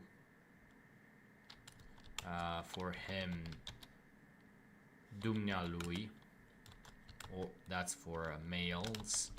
Dumnea ei, but that's for females.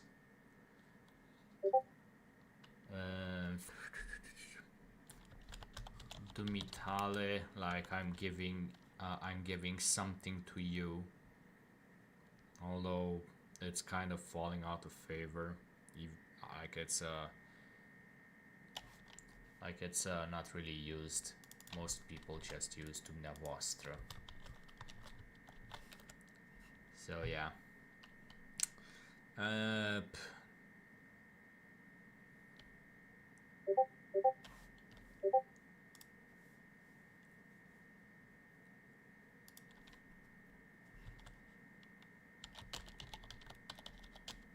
A letter from Valborg's foster mother.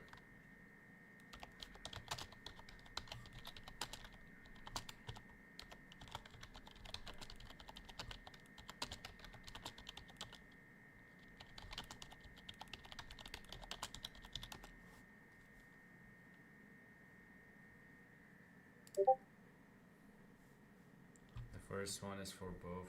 Dear Chief Accountant, the girl Valborg Holm is ill. The doctor says she must have an operation. Please provide Dumneavoastră sounds like something you'd say before revealing the villain's secret plot. So classy, it should come with thunder and organ music. First one is for both. Dumneavoastră is kind of like a formal you. Dumnealui and dumneaei is kind of like to him, to her. Dumitale is to you.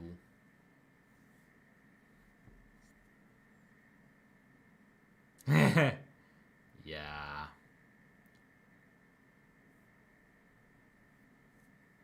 It's something. Calma Bellatrix, you know it's extra hard for me to be quiet in a movie with zero sound, right? If silence is golden, then tonight I'm basically solid gold.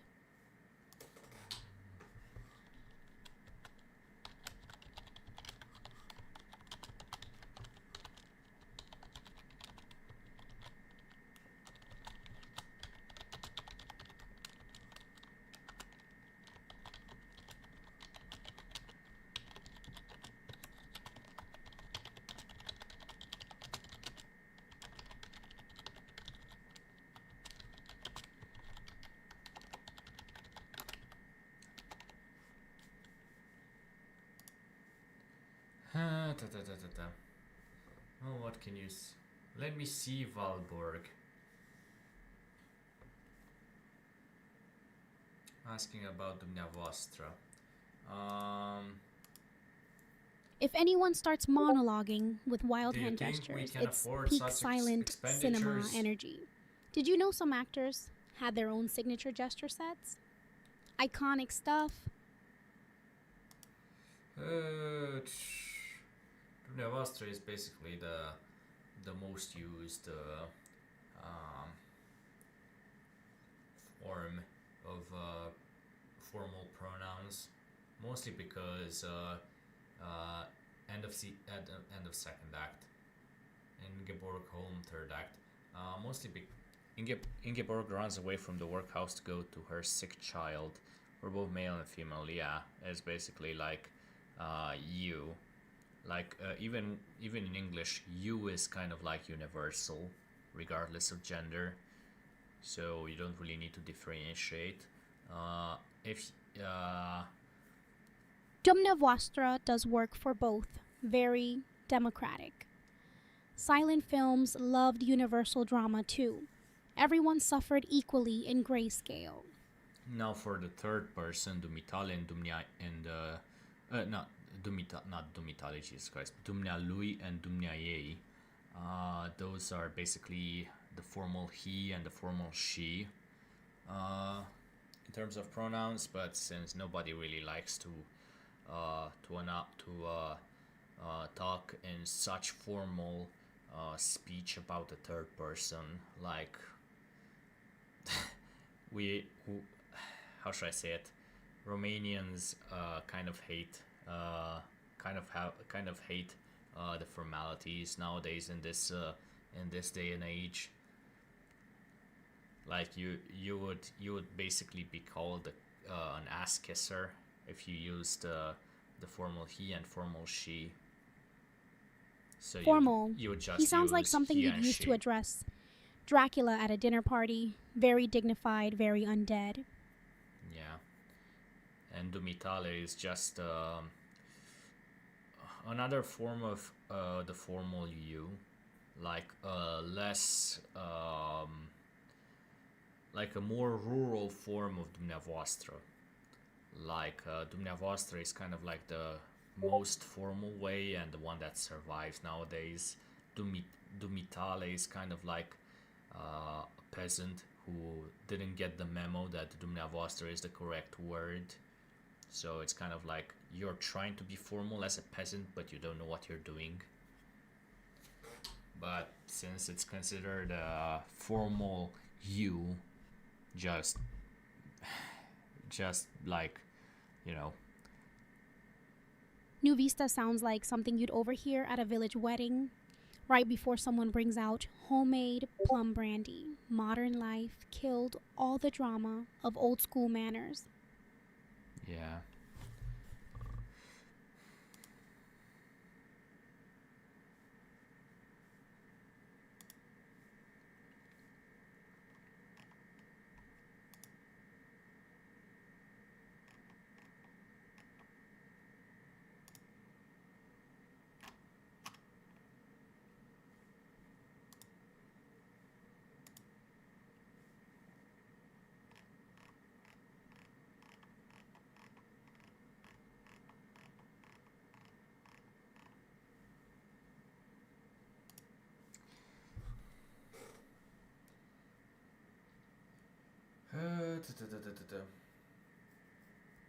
Her flight is discovered.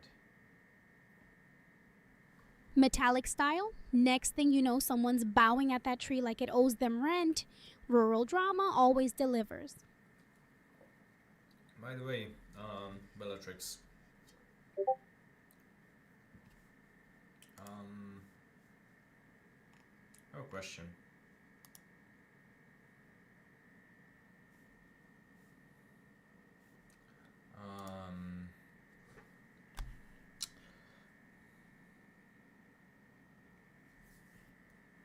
Do you have energy drinks in Egypt?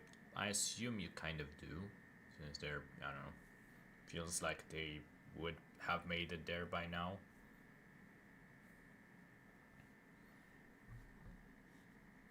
Something that's basically stronger than Coca-Cola, kind of made to the Energy chief. drinks, please. I run on existential dread and nostalgia for silent films. If only they bottled that. The chief constable of the district where Valborg lives gets Ingeborg's description. The hunt begins. So there is an energy drink. There are a few energy drinks in Romania. The main ones are kind of Monster, and the other one is called Hell. There are a few other small ones, but those are the big ones. Just curious if you have them over there. Although, let me make a photo, and I kind of doubt that you would have Monster, since it would be kind of awkward. Yeah. That telephone's probably just there to look fancy. Most silent films used props that didn't even work. Early cinema was I all sent about you a vibes picture on over Discord. logic.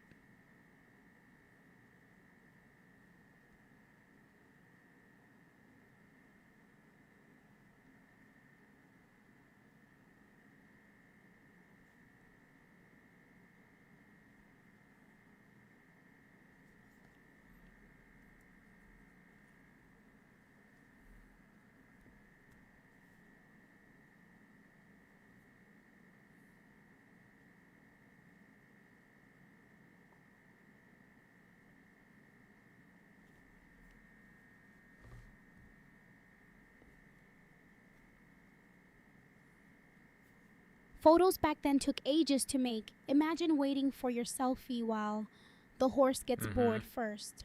Digital drama wins every time. Well, She said, exhausted. Well, do you want to know why I have a theory why you haven't heard of Monster? Do you see the three lines? Those three lines that almost look like canes. ads incoming. Time for a quick break from the black and white nostalgia. Subscribing keeps these movie nights alive, and my centuries-old sass well fed. Tell me when you're back from ads. If you're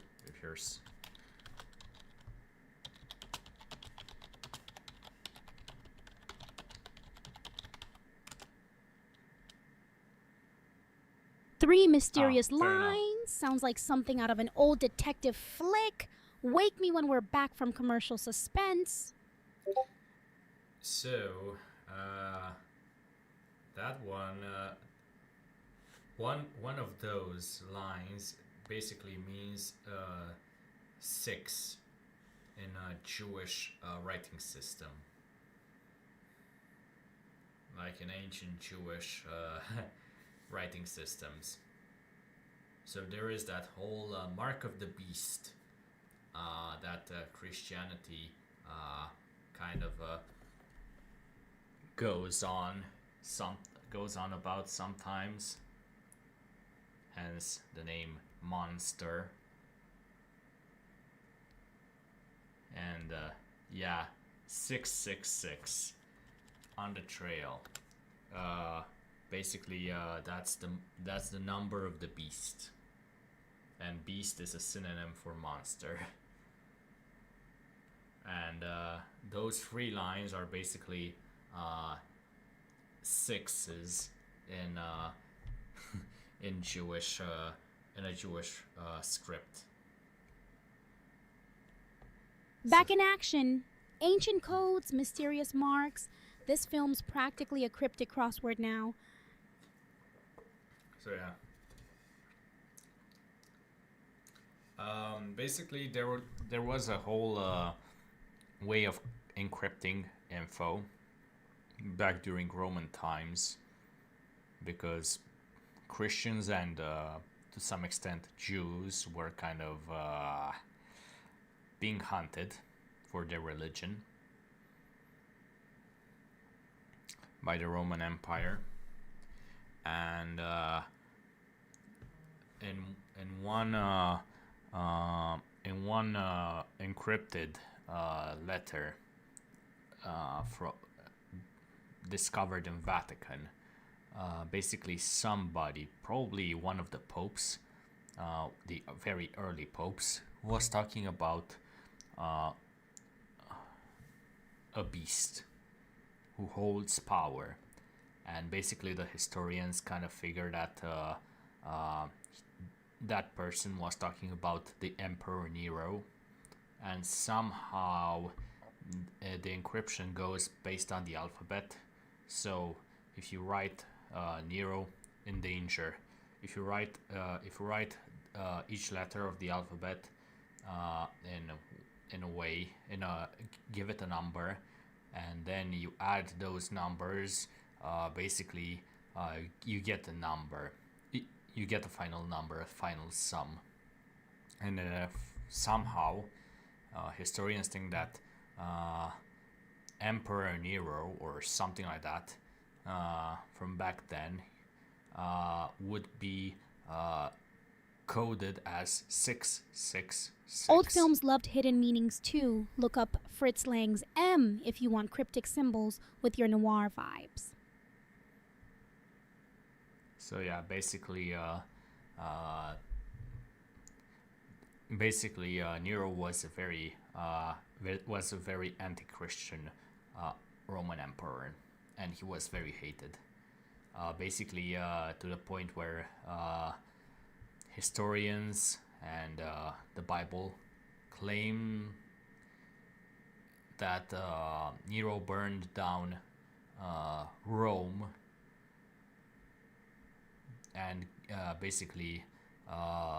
used the Christians of Rome as scapegoats for burning down the city. He was kind of viewed as a mad emperor, and he used he used Christians to as scapegoats for everything. Hence, he was called the Beast, or he was considered the Beast. And somehow, in ancient Jewish numerology, basically the way to encrypt names or words, 666 got to mean the Beast or Emperor Nero. So I remember reading something like that when I studied Roman era in Egypt. Yeah, so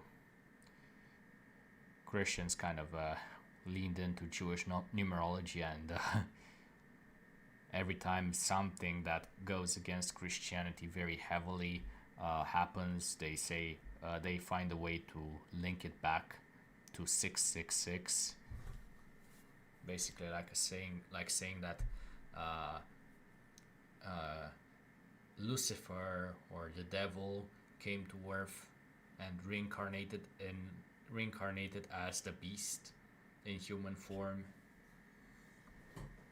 So for example, Hitler, if he would have been anti-Christian, he would have been considered the Beast of that time.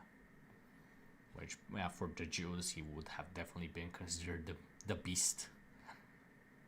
Oh, you turned it into a Monster Energy drink. Well, it's not. I don't think it's from Romania. We just happened to get it recently. Monster Energy drink. Was created by Hansen Natural Company in April 2002.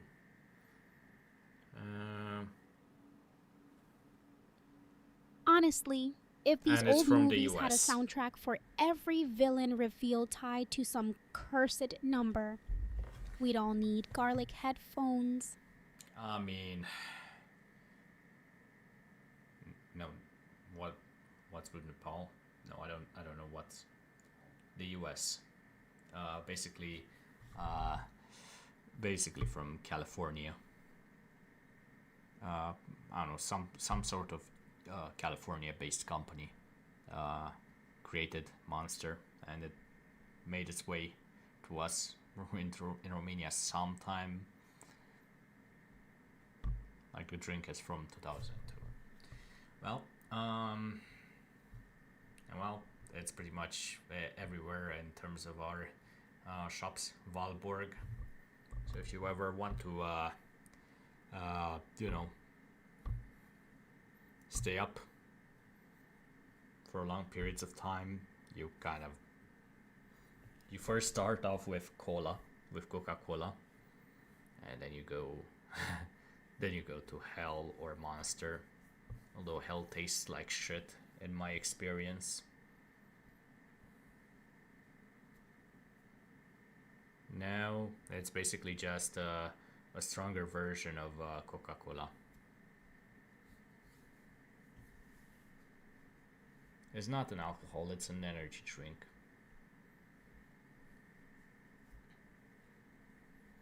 Sure, some people would mix it with alcohol, but we don't. We tend to call them speedrunners towards a heart attack people.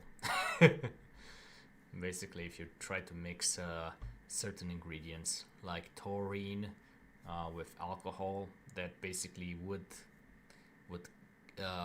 attack the heart, and well, that could lead you to developing a heart attack.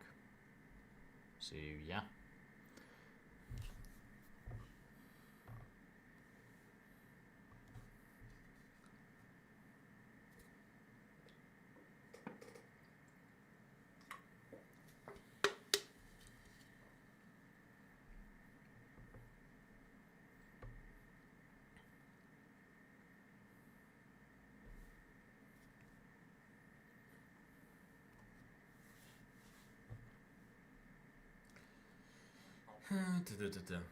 So she can see her child.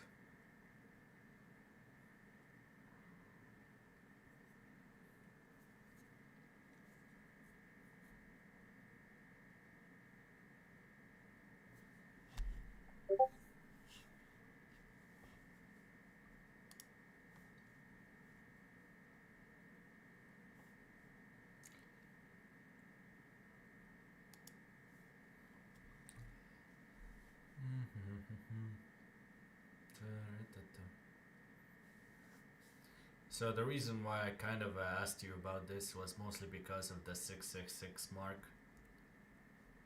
Please tell me we will start off Kalabotan with Peak. I will, during this weekend, I will post an Excel file online, and basically from 2 p.m. Up until midnight, I think I'll stream, and basically anyone can select slots, time slots. Prefer if a minimum of 2 hours per game, basically. And I don't know, we'll try to make it like like you could propose, like whoever wants to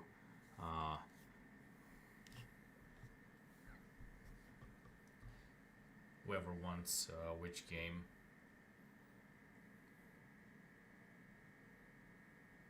I'll make a system for it. End of third act.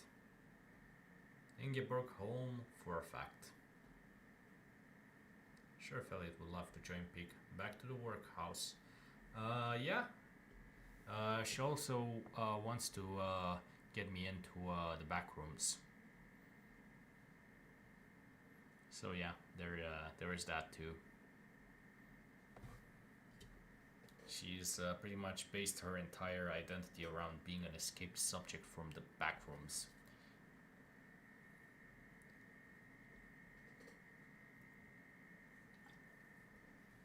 Yeah, that's her lore.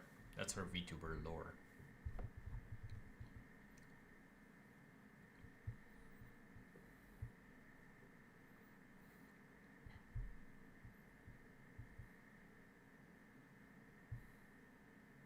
Account to the Public Assistance Board from Chief Constable A. Sjogren. trying my best with Swedish names. For capture of Ingeborgholm, Popper, 30, train fares 225, total 32.25 kroner. Submitted with thanks, Ace Jogren, Constable.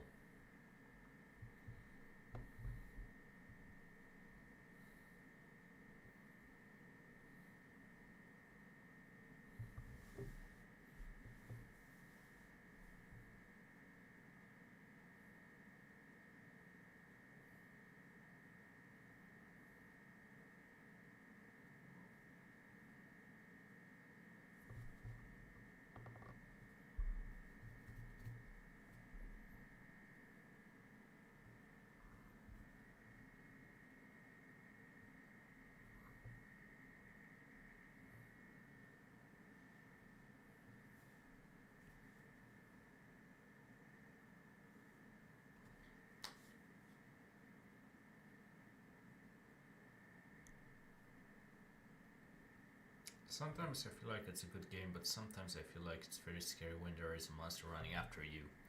Yeah, yeah. I mean, I've seen some of the levels. It's how should I put it? Like it's Outlast is a bit scarier, in my opinion.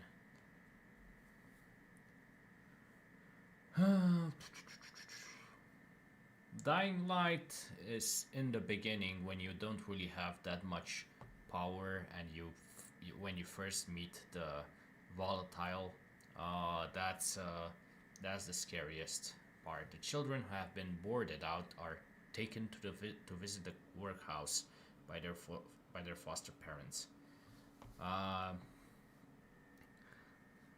Yeah, I mean, how should I put it, Bellatrix? You've never seen Romanian hospitals. Like, the mental asylum from Outlast is it's basically like a Romanian hospital in terms of what you can expect.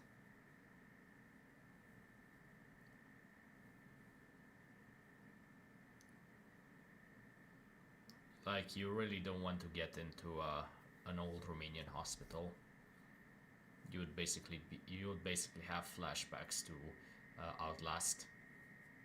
It's Outlast, Dying Light, Backrooms.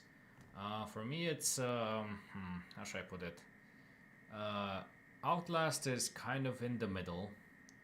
Dying Light is above, but only in the beginning when you kind of when you don't really know what you're doing, and when you don't have that many power-ups. Like, you get power-ups in Dying Light as you progress through the story. Skills, let's say. But in the very beginning, when you first get to meet your volatile, I'd put it way above Outlast.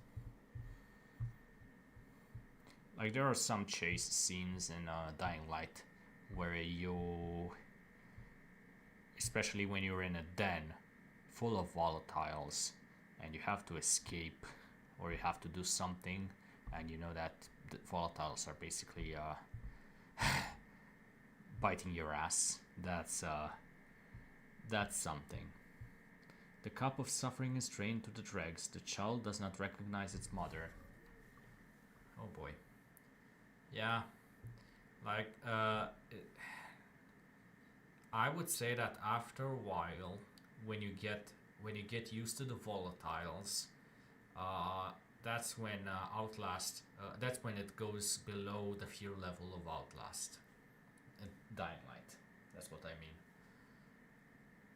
But I'd say that for the first quarter of the game, of Dying Light games, it's much scarier than Outlast. And after the first quarter passes, then you kind of go down in terms of you kind of go the scariness factor, the scariness level goes down, and it's somewhere between Outlast and the Backrooms.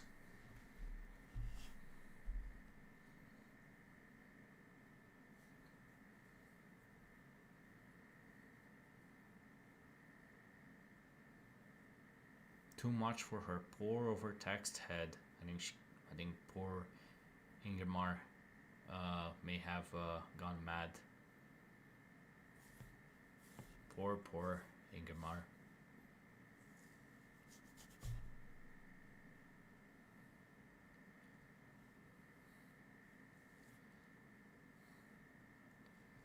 But yeah, I would challenge you to. I would challenge you to play Dying Light. Uh, f- uh, which one would be scarier? I think. I think all of them are pretty much scary. Scary in their own right. I don't know if they're. But still, Outlast is a heartbreaking game that is not advised below 25. Depends on who. Depends on where you live. Like if you live in Eastern Europe and you and if you've ever entered a hospital, God bless your soul for that reason. But yeah, if you've ever been into a Romanian hospital, then you're pretty much already in Outlast. You don't. It doesn't even have to be a mental asylum. It just has to be a regular hospital from a poorer region of Romania.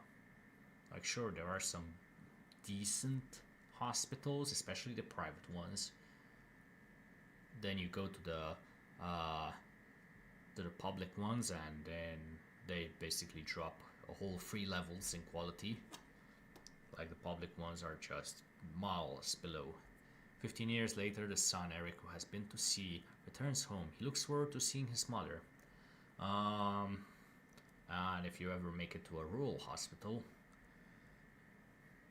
then it's pretty much Outlast. And if you ever make it to a mental asylum in Romania, then it's much scarier than Outlast. Let me tell you that. Like, you don't want to be in a mental asylum in Romania.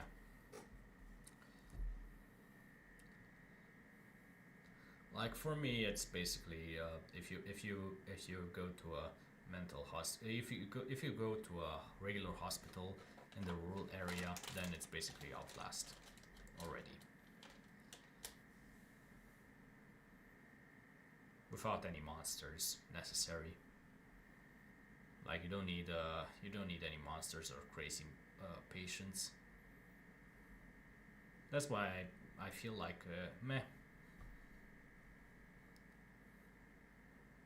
I was mostly annoyed by how unfair the system is. Like you had to wander around and try to avoid uh, uh, the antagonists from Outlast in tight corridors. I was not necessarily scared of them. But if you want to be scared, then zombies is what I'd go for. I'm more scared, yeah. Like in Romania, especially in the south, in the capital, there are, and there were a lot of dogs. Like they got rid of some of the dogs, but back in, I'd say around 2000 to 2010, there were a shit ton of dogs in Bucharest, and many of them had rabies. I'm sorry to say your mother has been out of her mind for many years, and they would act back then like wolf packs, especially if the leader had rabies. So imagine a pack of rabid dogs, and you would have to exit your apartment block. You know, just to go to work, go to shop every day, and you would have to fend off. You would literally have to get a stick of wood or a metal pipe or something to defend yourself with. And oh, welcome back, Roselia. I was wondering what happened to you. Uh, and you would basically have to go outside like Kyle Crane and try not to get bitten.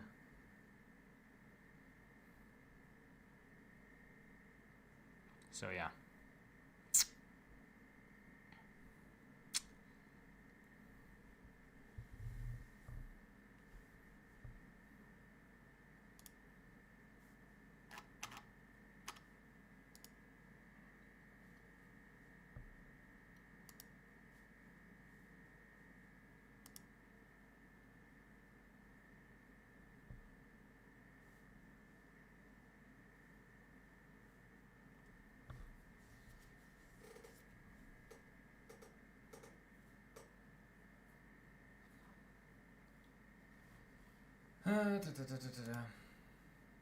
So, Rosalia, are you here?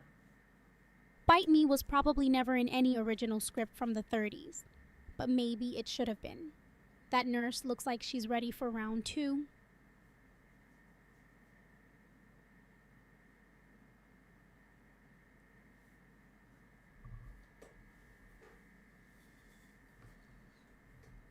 But yeah, if you back when I was a kid, and we would we would get regular horror stories from Bucharest, where random people would get mauled to death by rabid dogs, and well, even if they did survive, they would contract rabies because sometimes they would just get bitten once, and you know they they they weren't really informed about it, and then they would develop the symptoms for rabies, and well, you know what happens next. Rabbits, dogs. Is that your code for romance versus chaos? No. If I'm picking sides tonight, I'll take the dog. Loyal, with just enough bite. No, I'm talking about dogs which have rabies. Rosalia.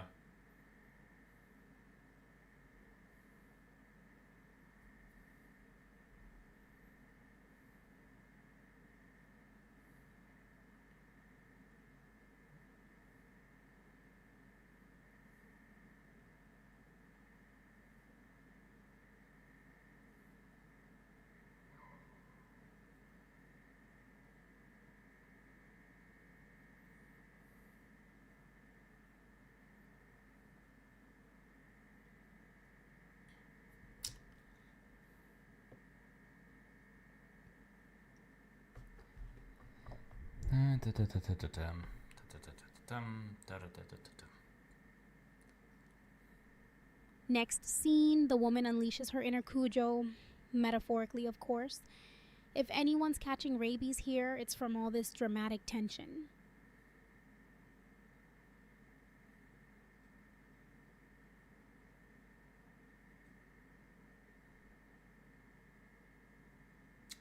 Okay.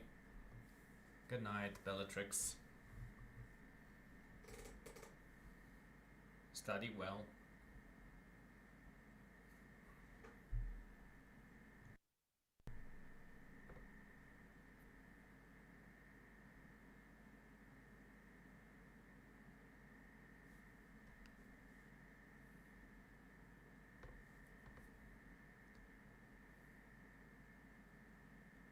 Either way, we're pretty much done with Ingeborg Holm. Waves dramatically like an old Hollywood star exiting stage left.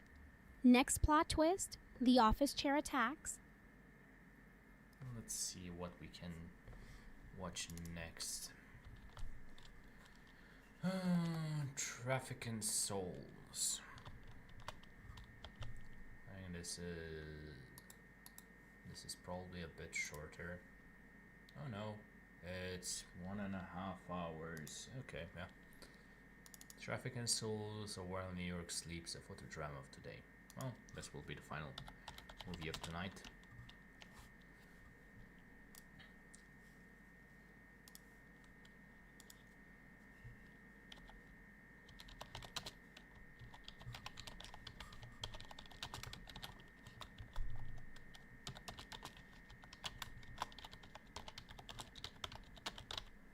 Traffic in Souls was one of the first feature length crime dramas, back when suspense meant dramatic eyebrow acting and zero jump scares. The head of the family. Her sister.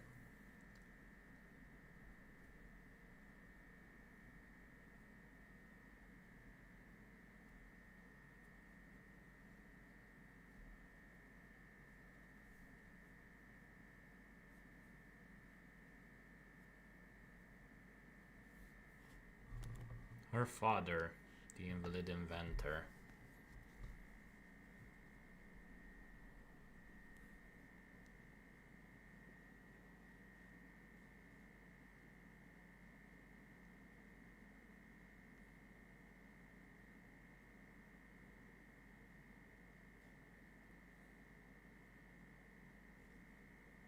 Traffic in Souls was shot on location in New York, so if you spot chaos outside that kitchen, it's probably real street drama from back then.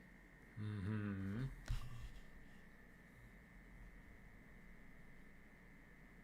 Her fiancé, Officer Burke.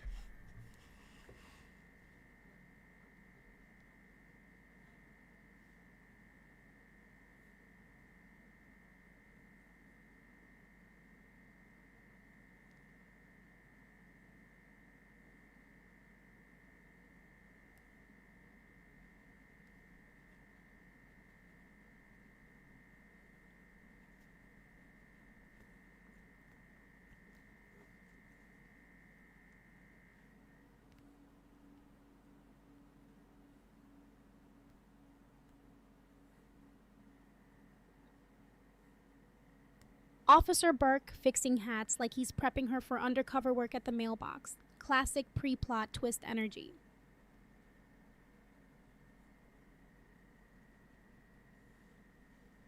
Smirners. Okay. Candy store. Entrance for employees only.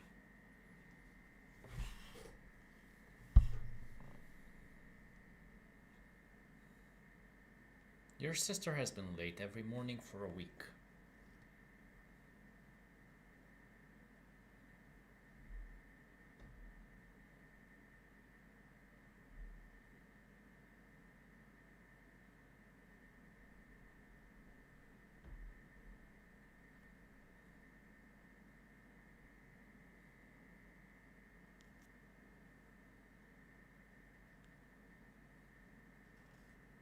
Reprimanded.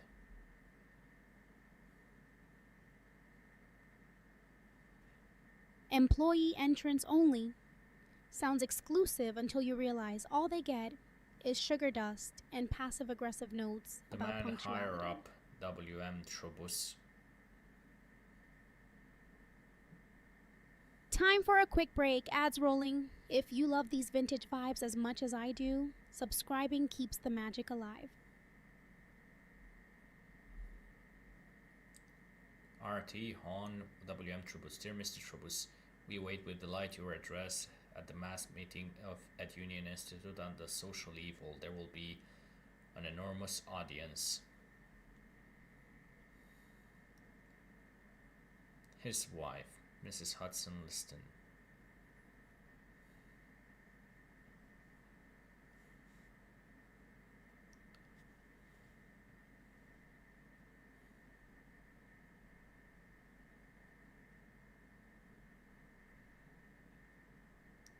Citizens League formed. The Honorable W.M. Trobus at the head. Public spirit has risen to the point where to the point where immediate action will be taken to clean the city of the infamous traffic in souls. The people.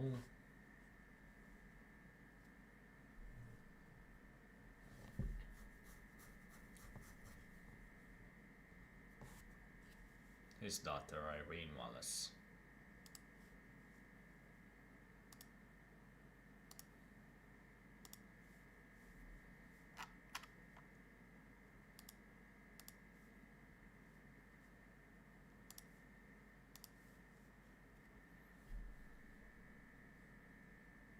The greatest society catch of the season.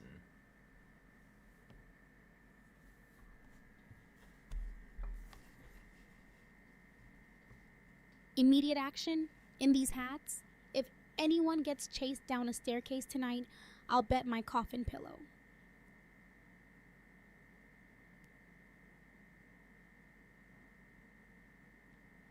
We have it on good authority that a marriage will soon be arranged between Alice Trebus, daughter of Honorable W.M. Trebus, and Bobby Kaufman, the greatest society catch of the season.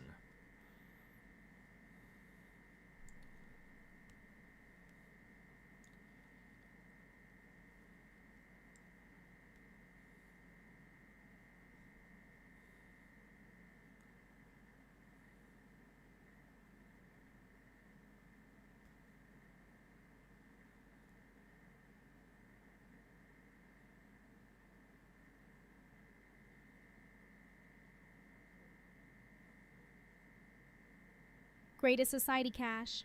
Bet his wallet's got more drama than half this cast. Old money never looked so grayscale. They who traffic in souls.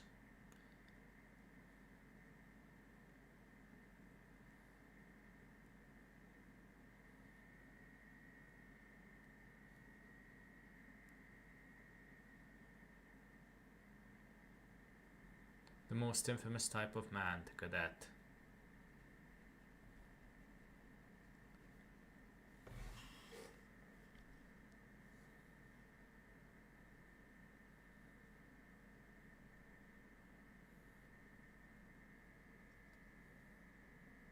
Another who profits by the wages of shame, the cadet.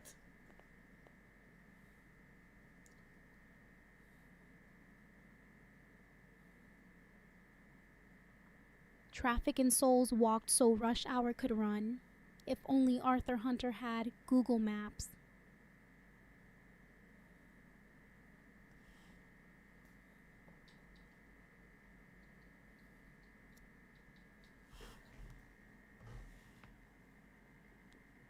An attempt to escape.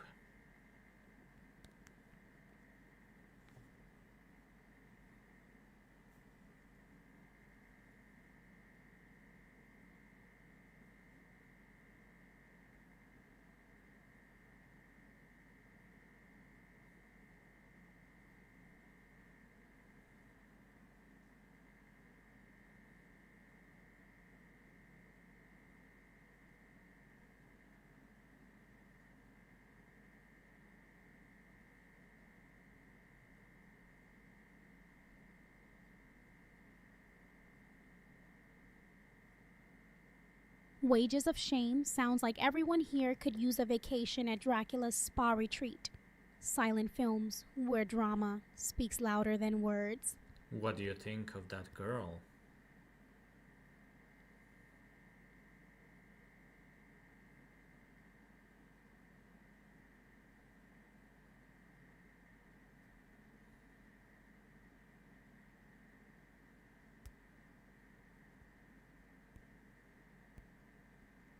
The man who finances the social outlaws, the go-between.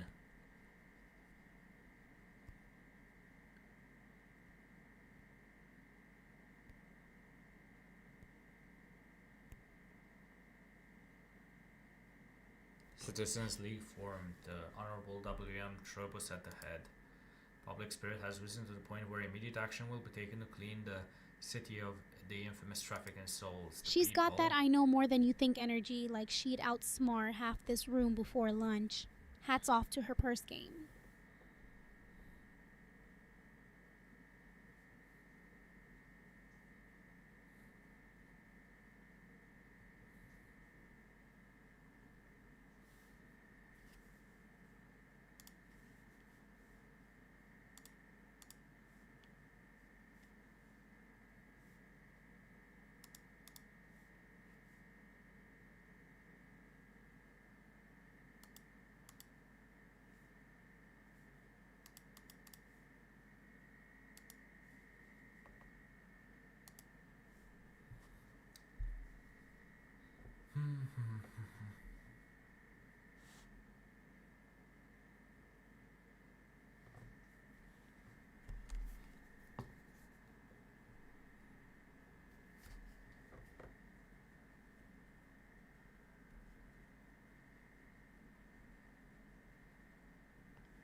A dictograph.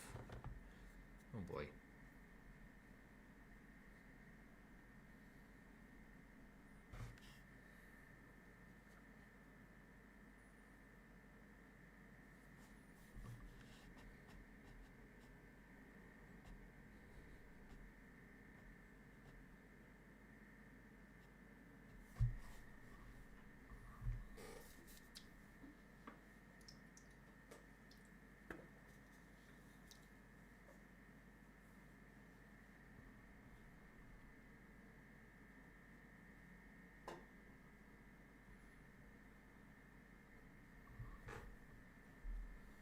What kind of a pen is that?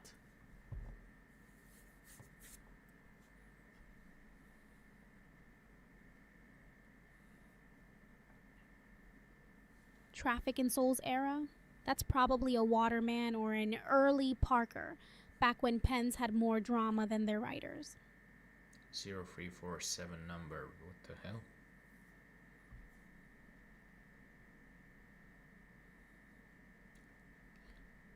That's interesting.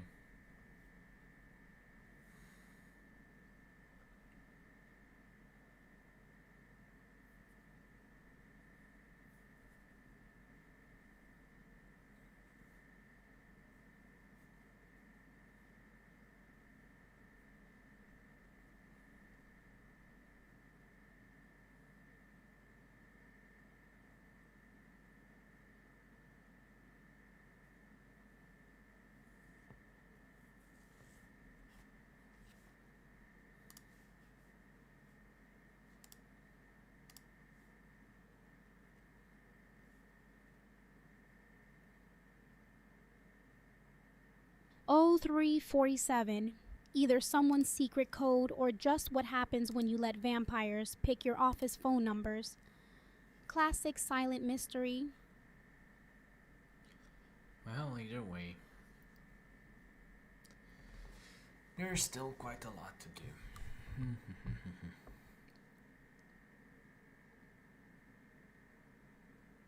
The lookouts call for instructions.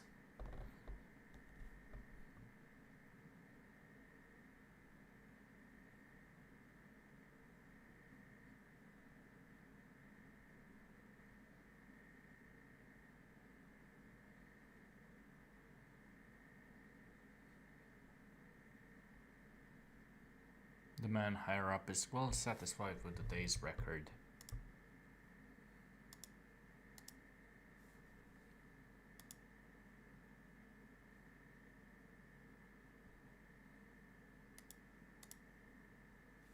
Satisfied in this office just means Mary is nobody a favorite of misplaced the Mrs. ledger Trubbus. or fainted at work today. Standards were different when your boss wore spats.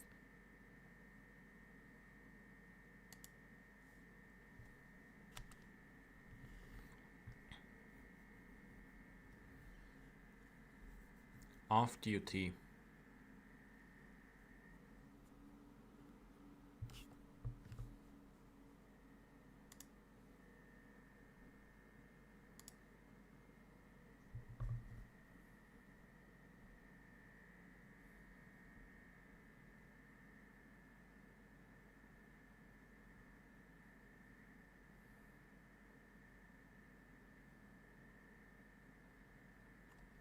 His captain.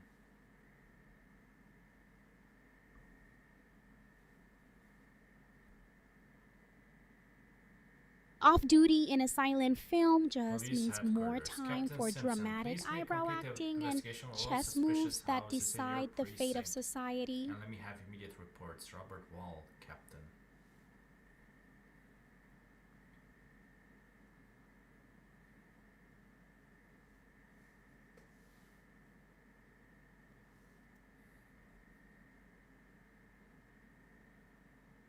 Respectable Smith, the gray-haired inspirer of confidence.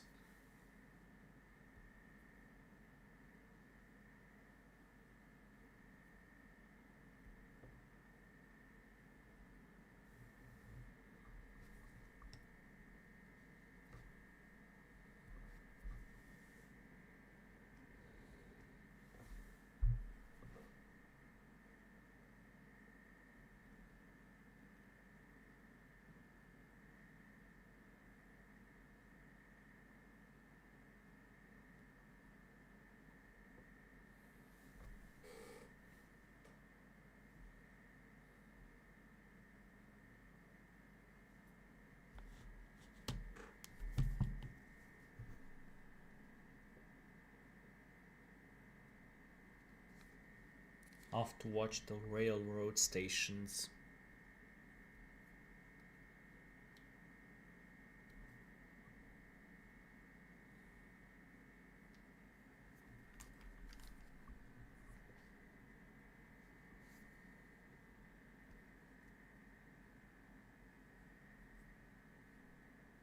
She's a little beauty.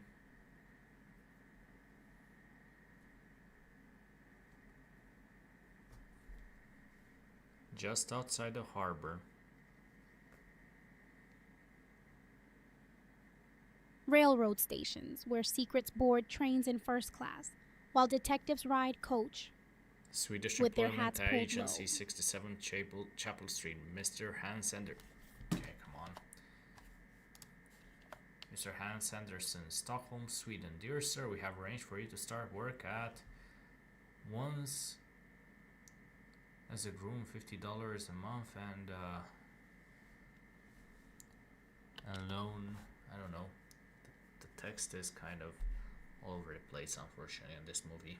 Regretted your sisters are not coming over, as we could have secured them good positions and salary. Johan Hunter. Okay.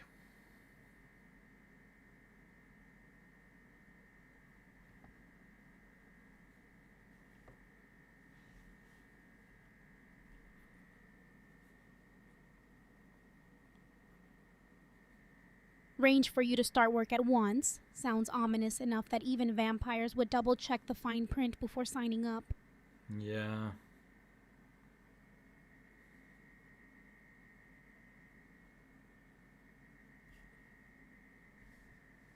Yes. Crampton Tower, New Jersey. Sweden, beautiful country. Two brother will meet, arrange over noon. Tom? I think that's what.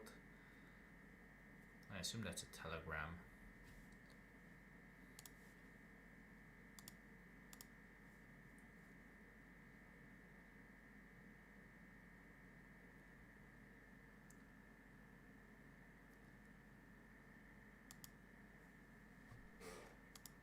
Brother will arrange something sounds exactly how international capers start in these old flicks. Next stop, mysterious telegram.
Crampton Tower, New Jersey, Sweden, beautiful country. Yeah.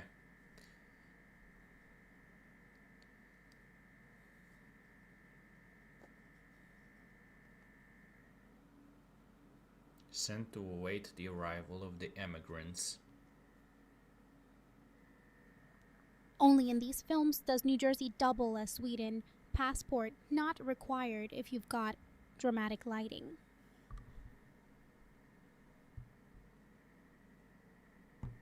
The country girl.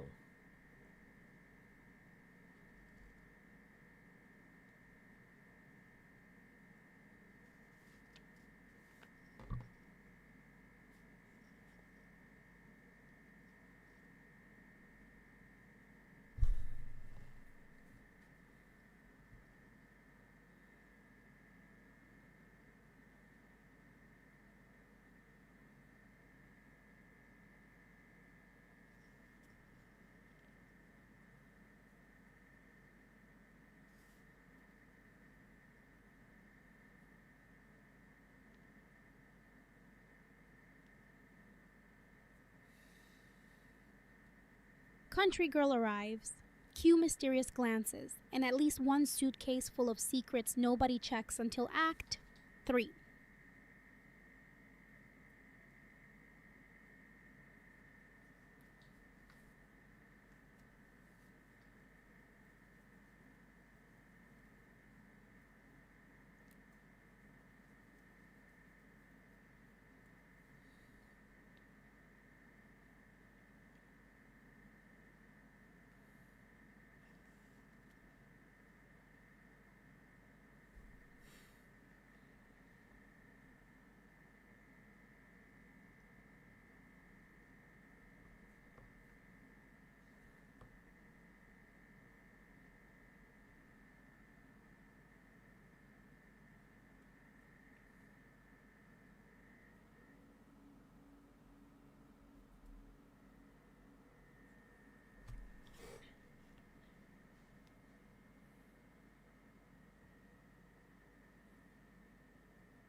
The lookouts wait for the emigrants.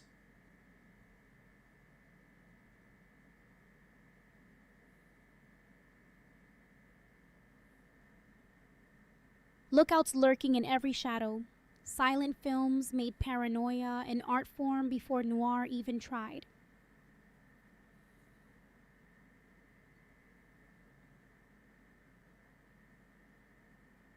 The emigrant girl's brother.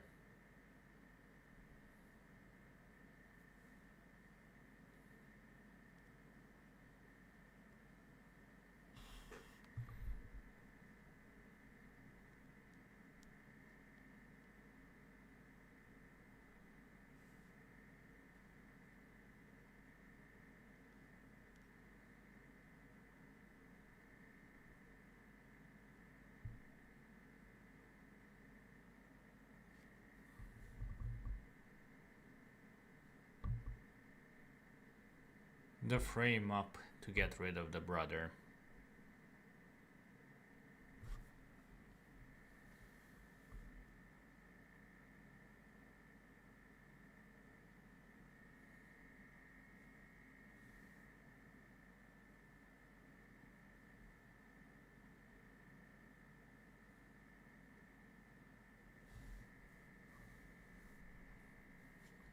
Frame up I is will just take your sisters old school home. code for someone's about to take an unscheduled swim.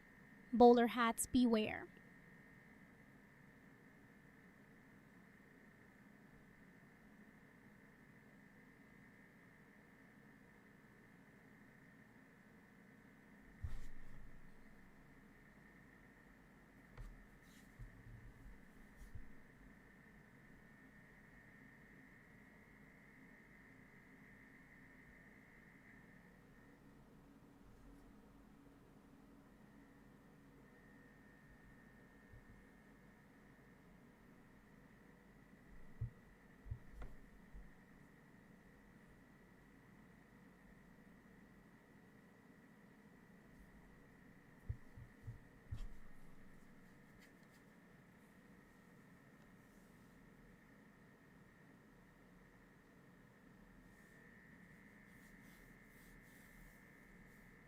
Take your sisters home. That's how dynasties start or end in these films. Next scene, dramatic stare off on those steps.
Swedish Employment Agency.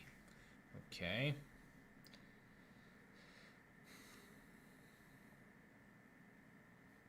Swedish Employment Agency, where every new hire comes with suspicious glances and at least one misplaced monocle.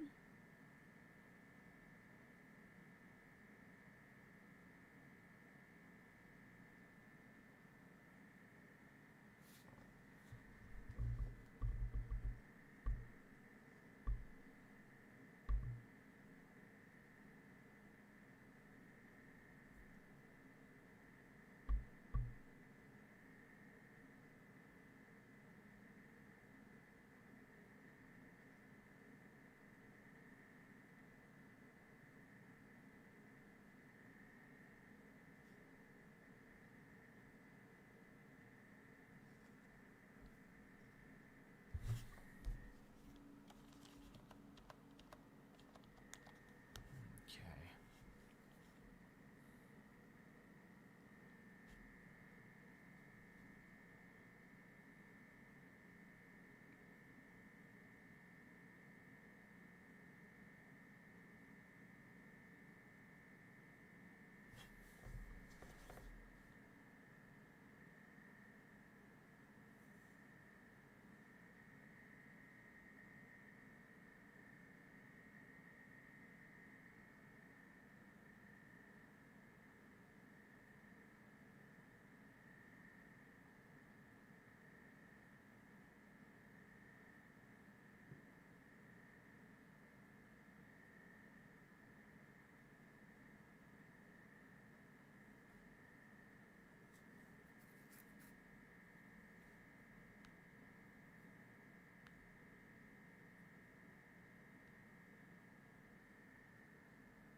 Silent films and silent ads, perfect time for a quick sip of blood, or just hit subscribe to keep Raw streaming. Well, let's hope that we can. Oh, bye.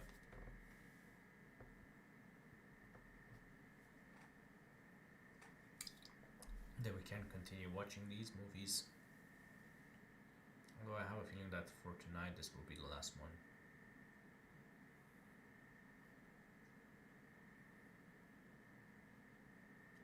Well, they are definitely wrecking up the place over there.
The go between finishes his evil day's work.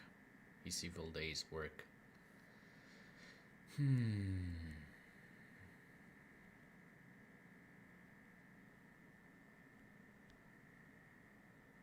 Lego between. Now I want to see silent films where everyone's built out of bricks. Imagine those chase scenes.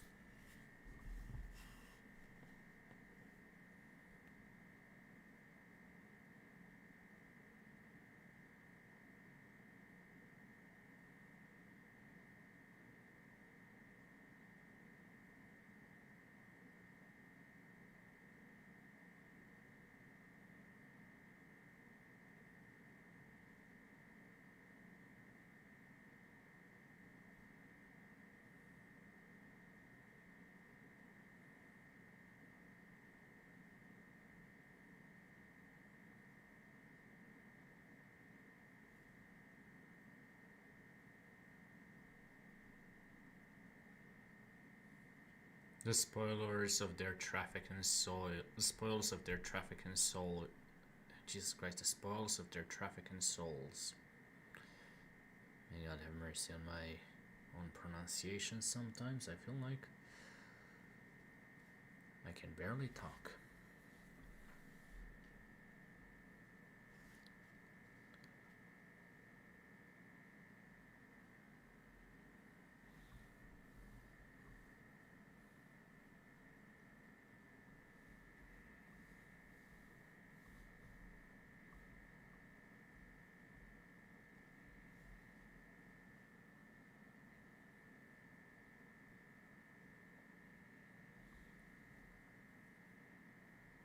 Officer Burke lands his captives and their victims are placed under the protection of the police.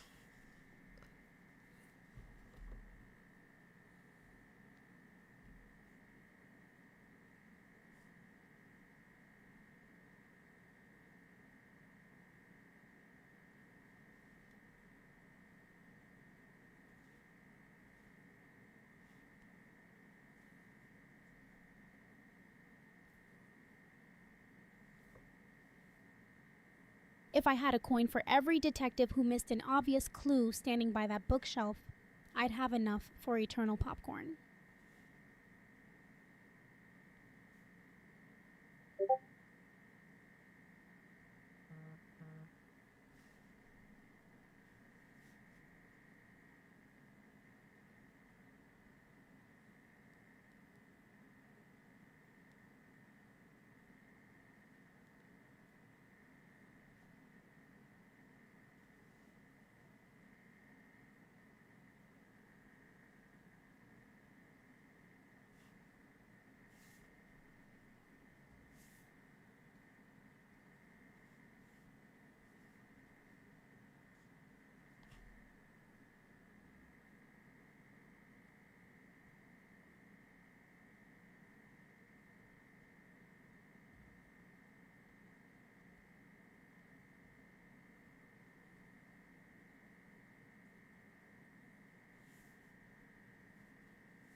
Waiting for his prey.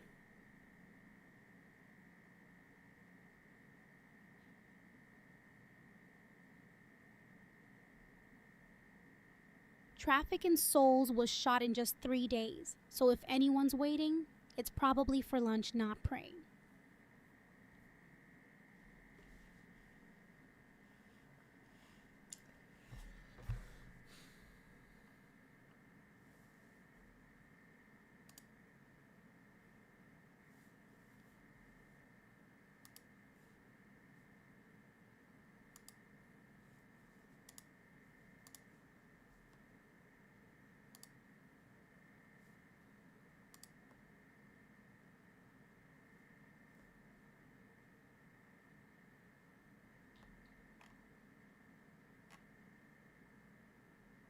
Sensational raid on Den of Iniquity. Commissioner's order brings quick results. Officer Burke captures single-handed infamous crew who had secured an innocent country girl.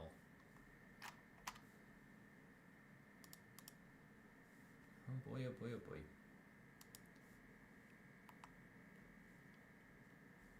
Den of Iniquity?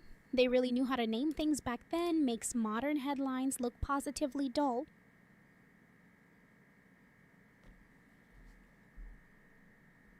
Yes.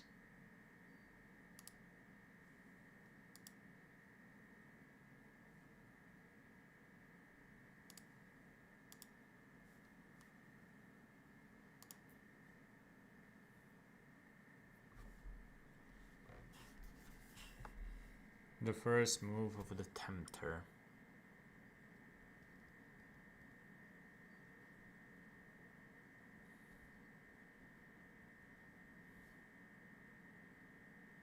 For God's sake, find my sister.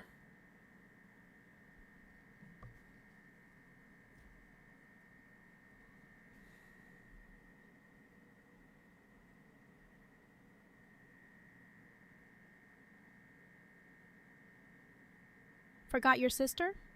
Classic silent era plot twist. Next, you'll say you misplaced your monocle too.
Give me a safe cab, drive it yourself.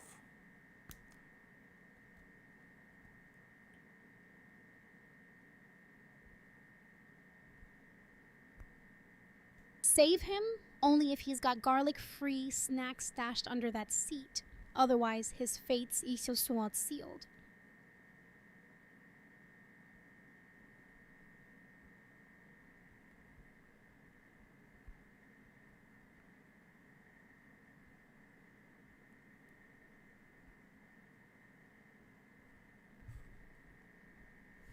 Where is your sister?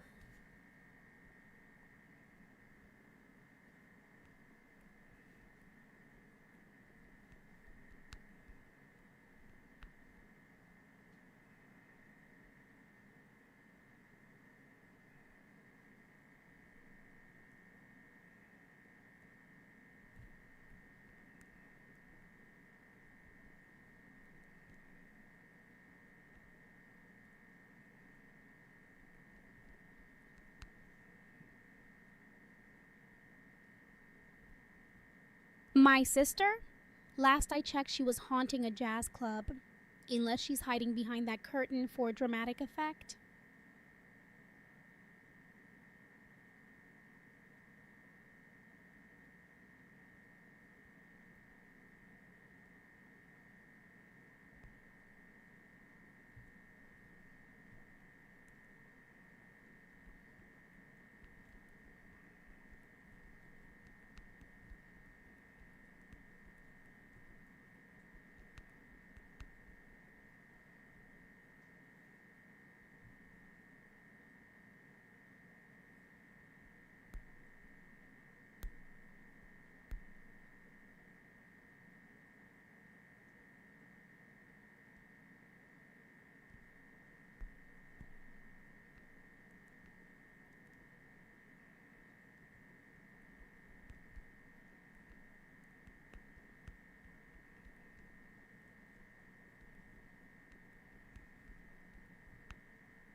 Burke asks to be assigned to find his sweetheart's sister.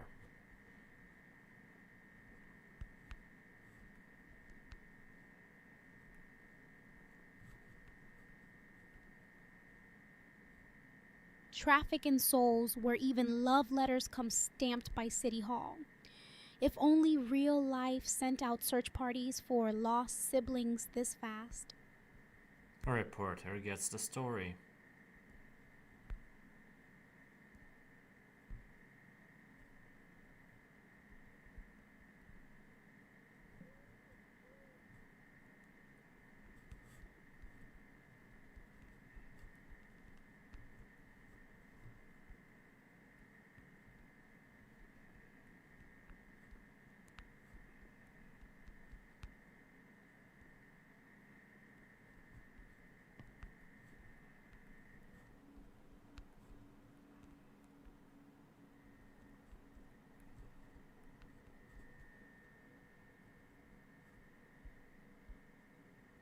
The peaceful and happy goodnight of the head of the infamous system.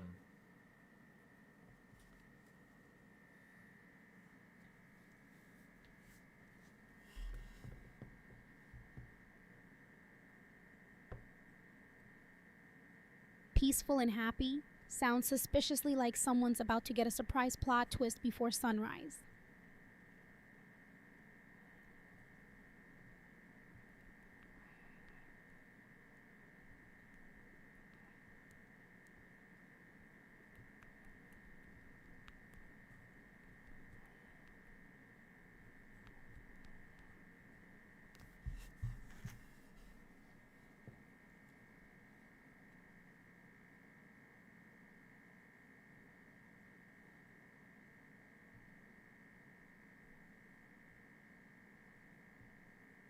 The dawn.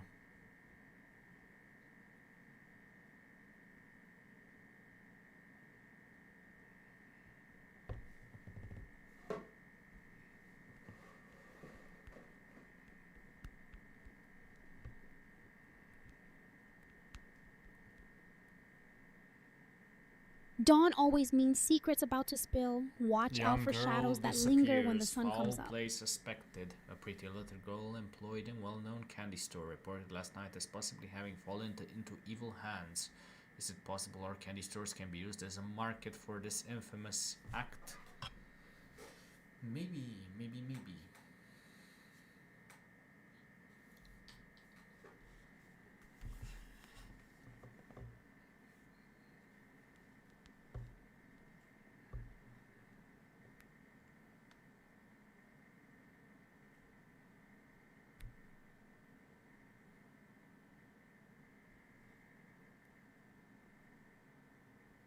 The wife of the man higher up attends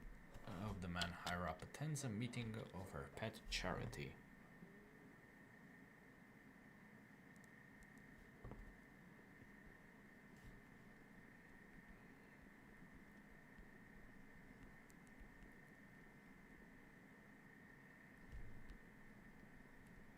Candy store was code for trouble more often than not back then.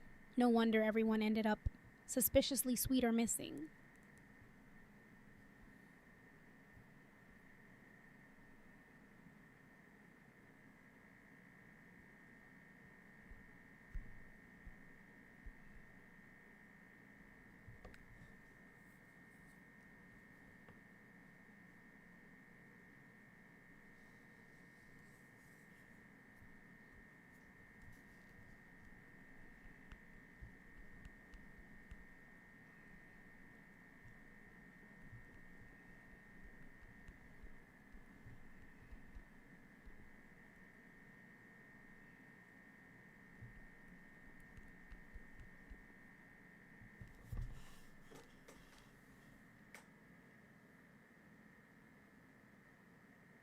Young girl disappears. Yes. I think I've read this part.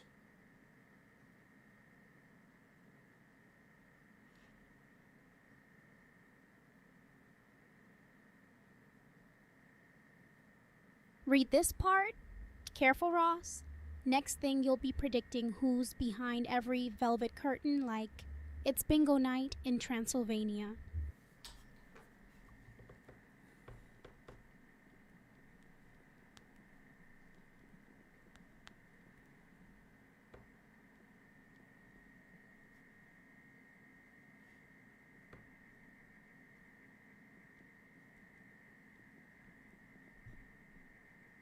discharged on account of her sister's disgrace.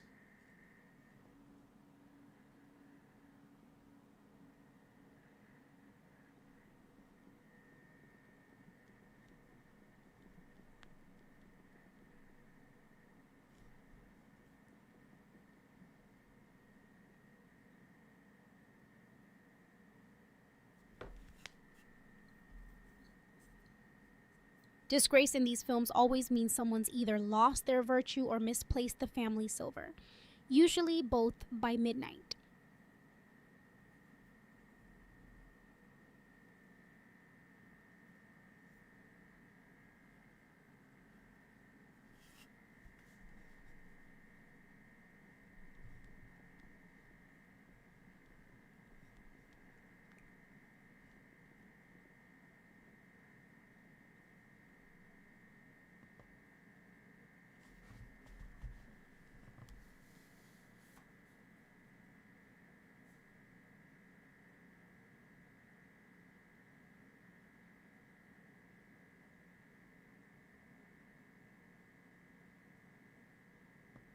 Her new position.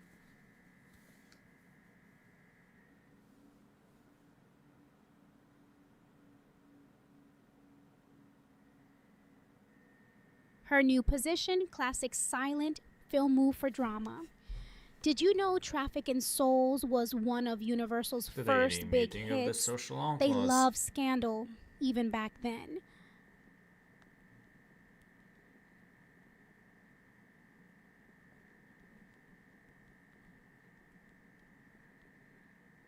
This is my private secretary.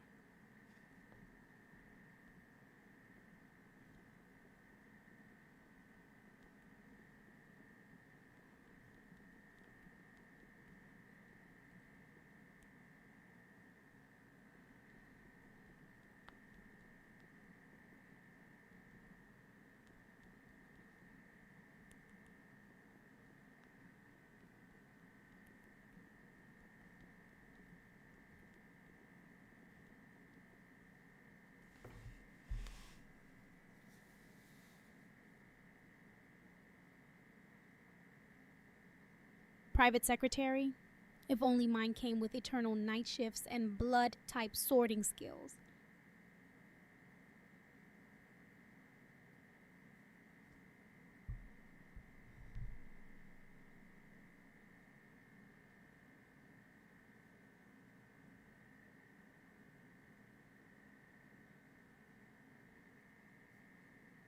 A weekly meeting at the office of the man higher up.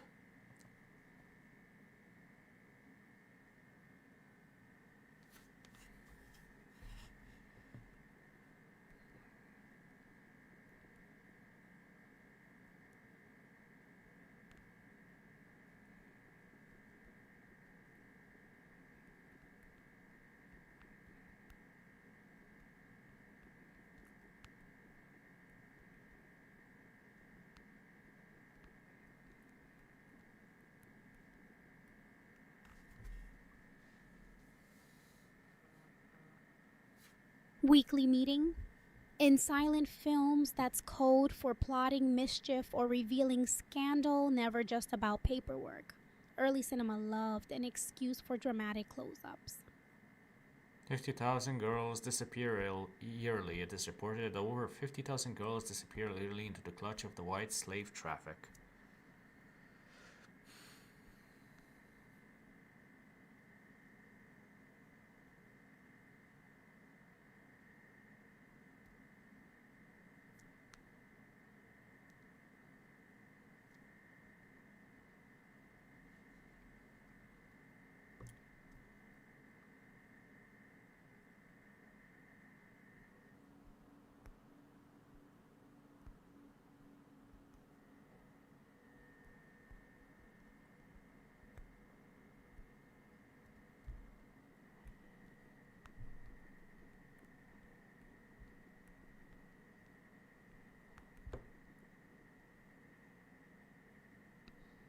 Scandalous Mary Statistics was recognizes the voice practically of its the own man genre who back took her then. sister away. Early cinema never shied away from shining a flickering light on society's shadows.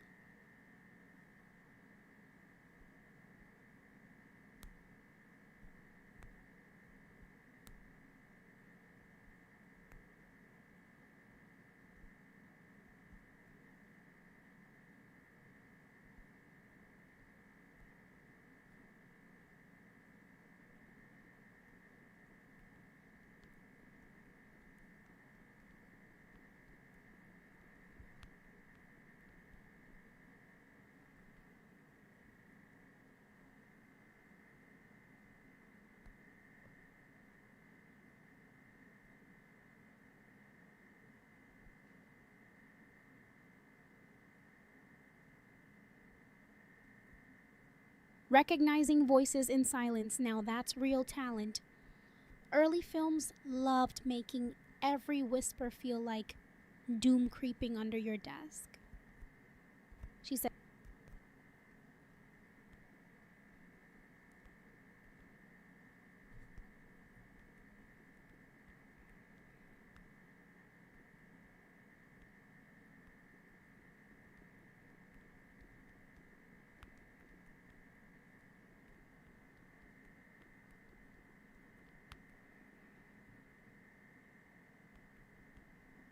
She realizes her employer and his secretary must be in league with the infamous traffickers.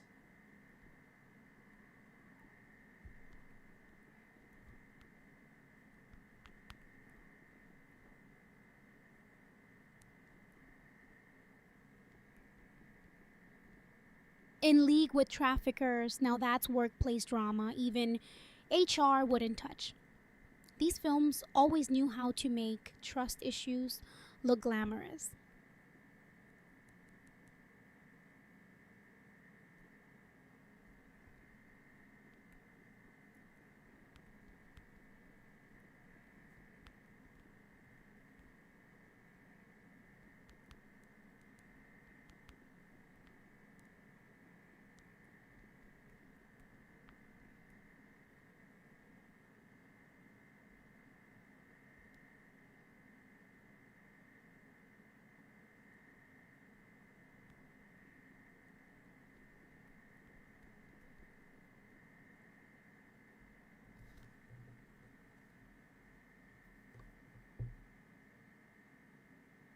Lunch hour.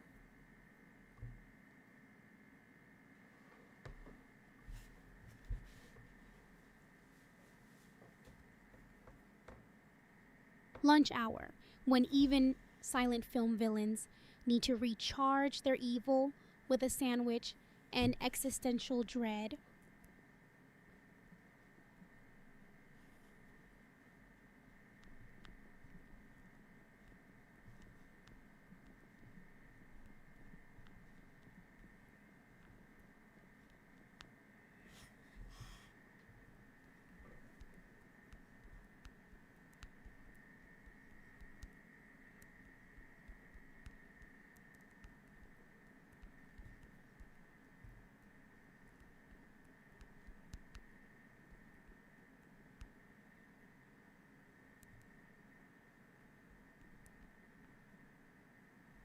That night, they secure her father's invention for intensifying sound waves and recording dictograph sounds on a phonographic record.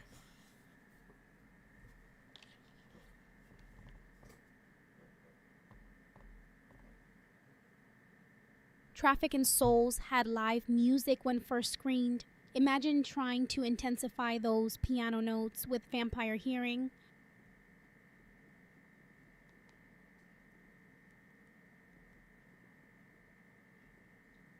Little Sister bravely resists her captors.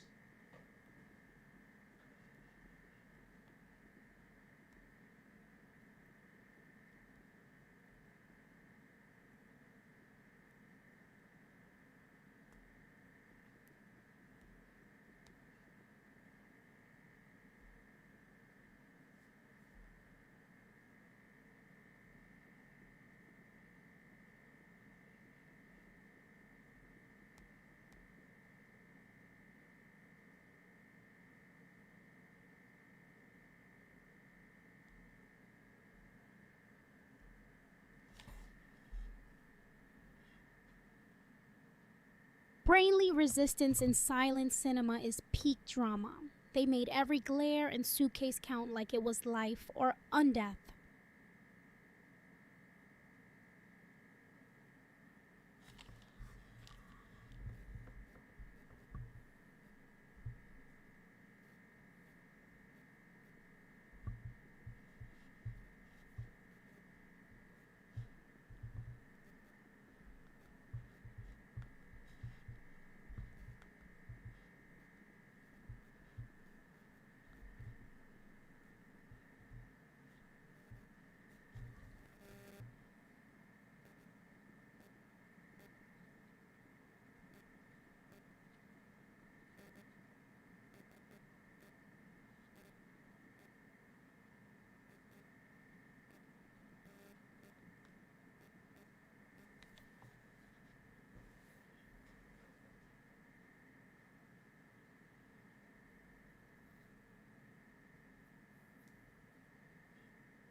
attachment is made that will allow Mary to get a phonographic record of all conversations made in both lower and upper offices.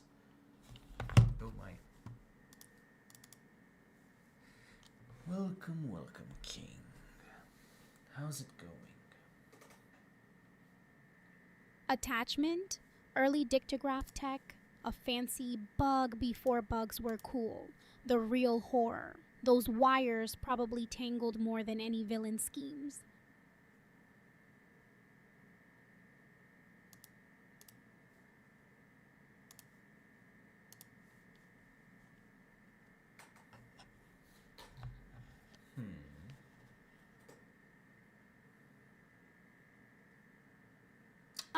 The dreaded ad interlude. Perfect moment for a quick bite of support if you fancy keeping this vampire's movie nights alive.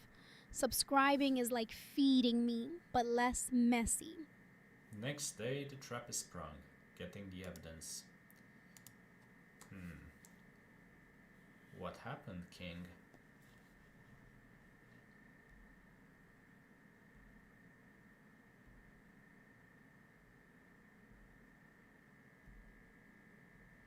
Sigh. Some days are more villain origin story than others, King. If you need a distraction, early silent films had drama so wild. Even vampires took notes.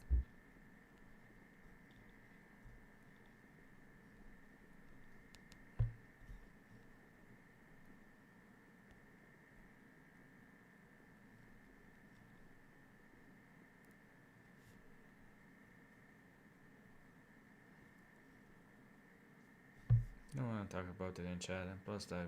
Fair enough, fair enough.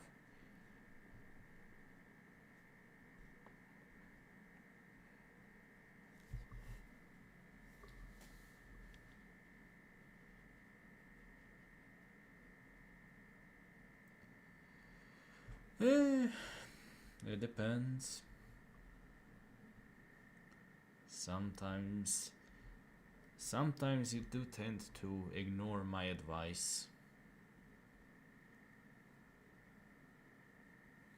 Dramatic silent movie piano plays in my head. Sometimes you just gotta let the scene roll on.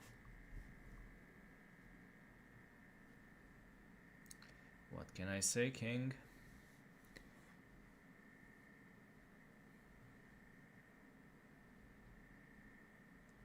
There are times when I do warn you, and there are many times when you don't take my warnings into heed. And well, 500 was too much to pay for girl number 364. Well,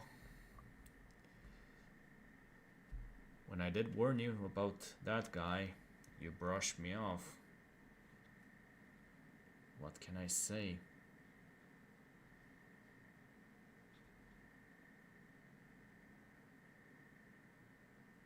Private office drama, where secrets pile up faster than those papers on Mary's desk. Old films really knew how to make a door look ominous.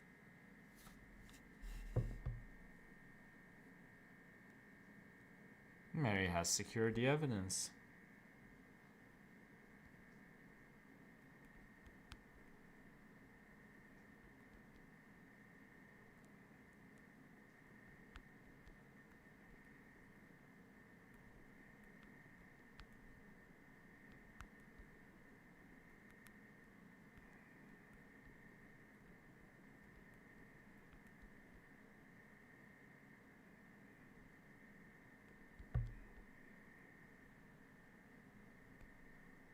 The evidence placed in the hands of Berg's captain.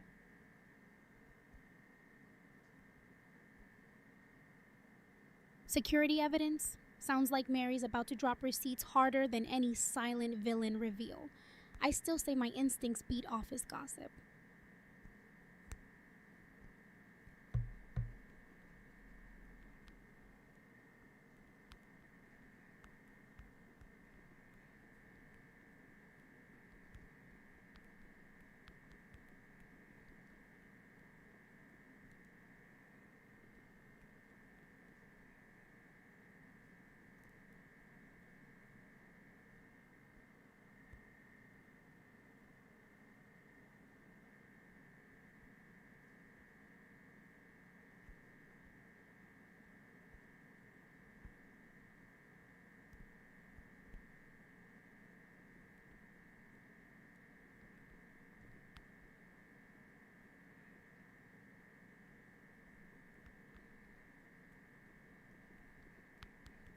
Bird's captain holding secrets. That's peak noir. Next scene. Dramatic lighting, someone lurking behind a bookcase. If only my undead senses could sniff out plot twists.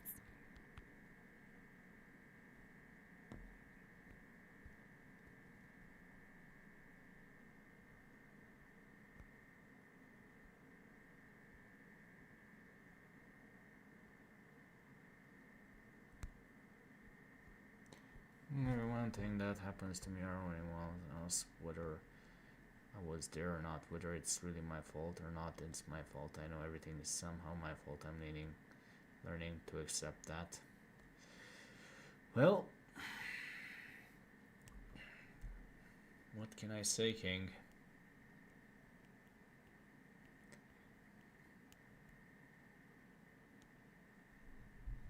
I warned you about that guy. Warned you that he gave me some heebie-jeebies through the few texts you decided to share. Warned you to be careful around him. Warned you to bring a friend along so that underhanded things don't happen while on your friend's watch. Well, what can you do? There are things that happen that really nobody wants to happen. But there are also things that you can do to prevent those things from happening. So, yeah. It's all up to you. Silent films nailed dramatic guilt long before we did. Maybe all those moody detectives were just trying to figure out whose fault the coffee spill was. If life handed out Oscars for blame, we'd all have a trophy shelf by now. Next scene, someone storms off dramatically. The fiancé of Trobus's daughter brings his father and mother to ratify the engagement. Experience is learning through your own mistakes.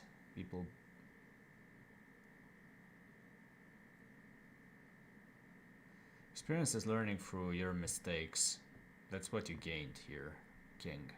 Wisdom is learning through other people's mistakes. I tried to teach you some things so you don't have to learn through experience on your own. What can you do?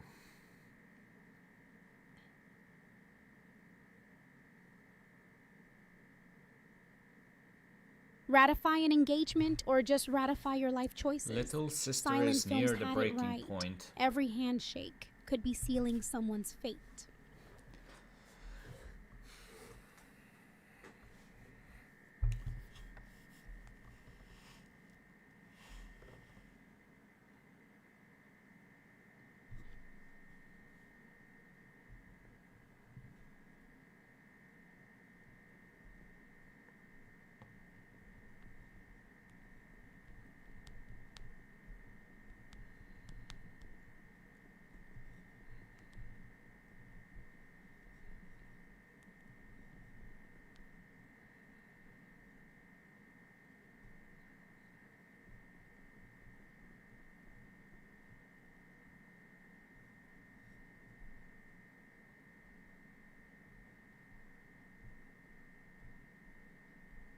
Classic silent film meltdown.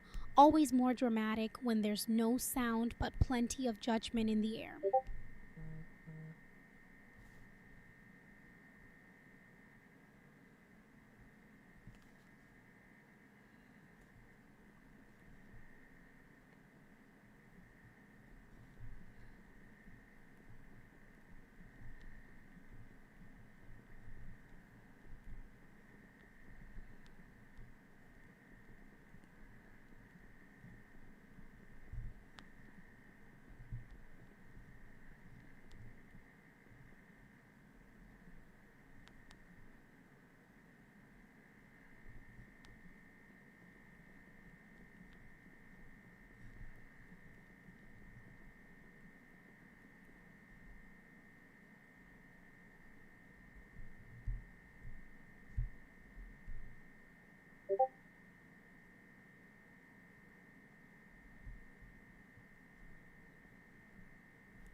gathering in the go-between.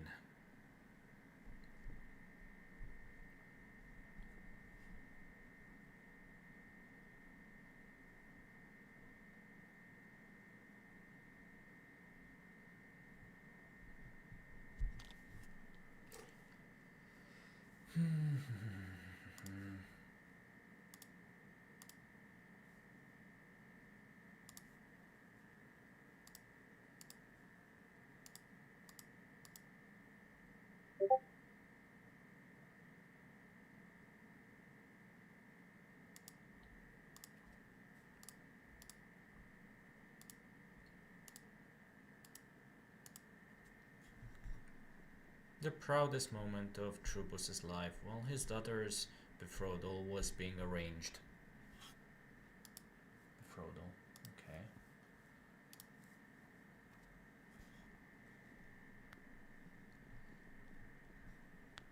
Arranged, the original matchmaking app, but with more dramatic lighting. Bet Trubus didn't swipe left.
That man has handled all the money from the infamous traffic.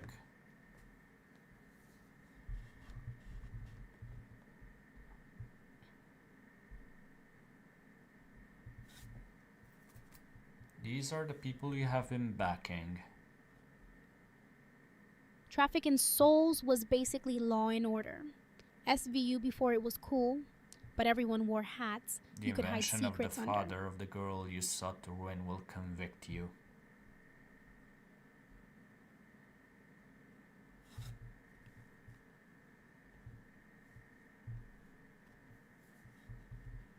Your conversations are on these records in your own voices.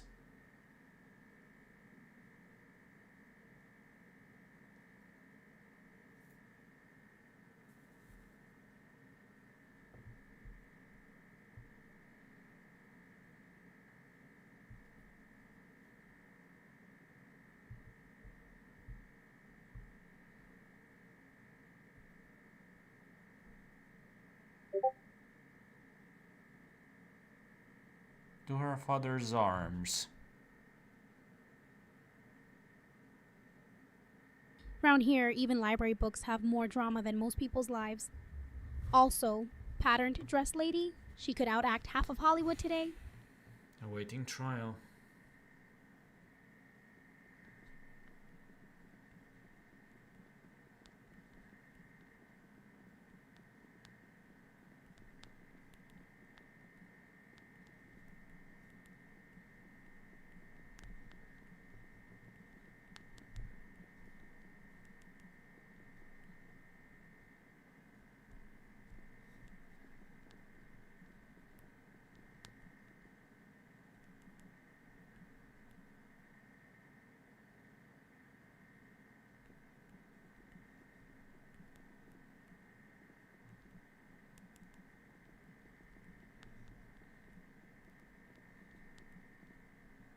out on bail.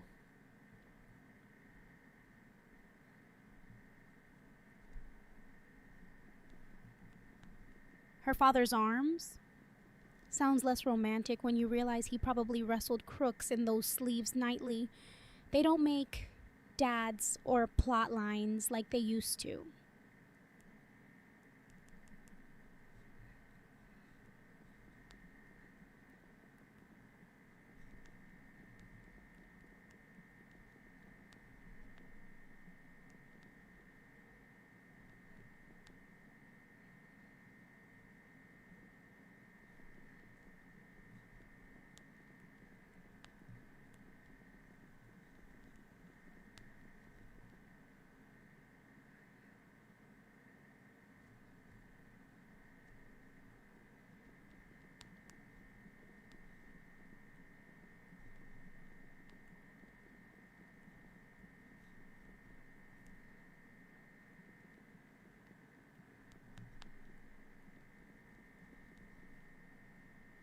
Ballet? Only in these films could a police lineup look like Swan Lake if everyone forgot their choreography.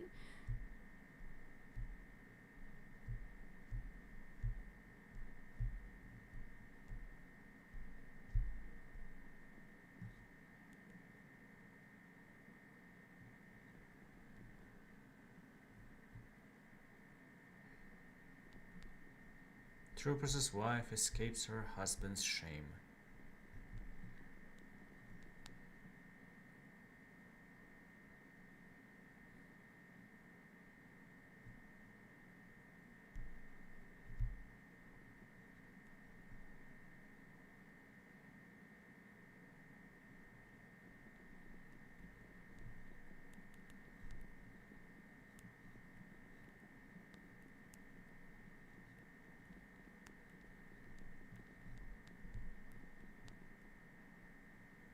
Escaping husband's shame, silent films really loved their big emotional exits.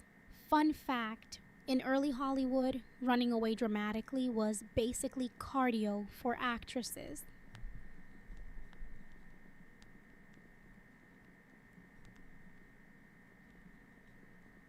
You've killed my mother.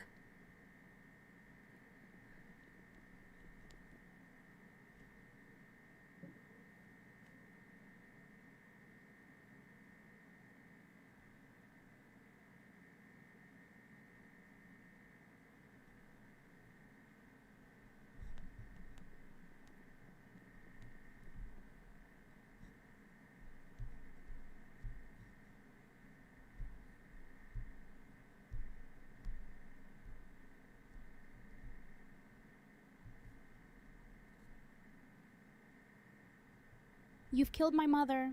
Silent films really said go big or haunt home. Someone cue the organ for maximum tragic vibes.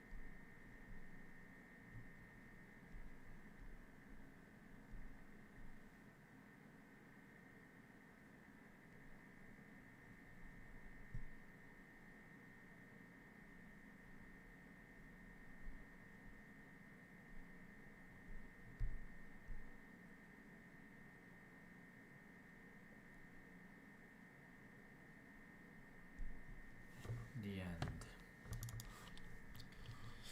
Well, besides having one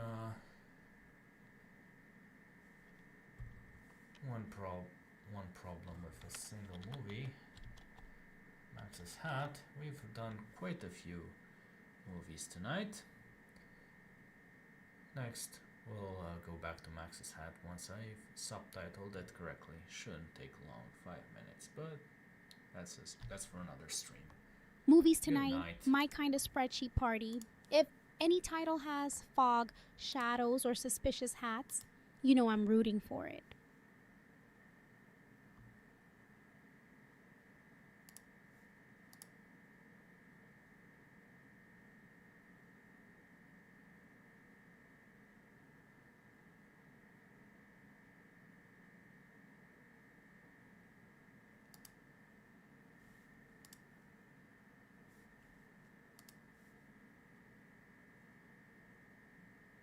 of Pixion's gameplay, so it's just a matter of me being dumb and not taking my own advice. Oh my god, a raid! Oh my god, Ross!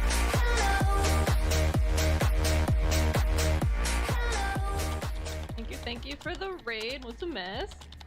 How was your stream? I don't know if that does it for both of us. Everyone in my chat go follow. It did not do it for mine, but Damn. okay. Ending We gotta some lock in. screens always feel like Parents don't worry. intermission at a haunted opera house. If any bats start singing, I'm blaming you They went Moon for Knight. summoning them.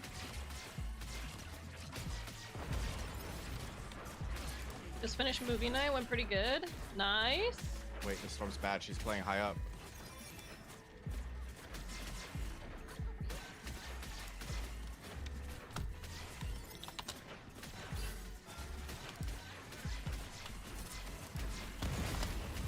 Oh, I'm Alright. actually bad. I gotta lock in. Is it bedtime for you, Ross? Back. Ah, I fucked up. I'll be back.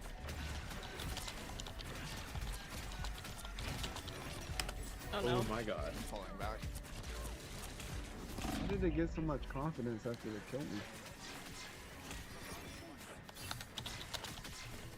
Power. I was just taking too much damage.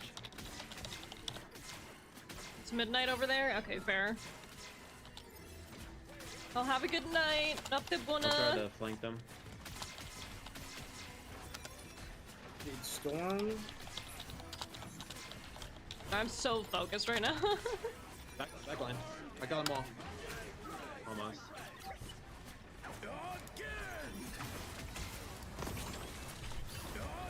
Should not How be did they here. go again? I cleansed everyone. Oh, he's on me.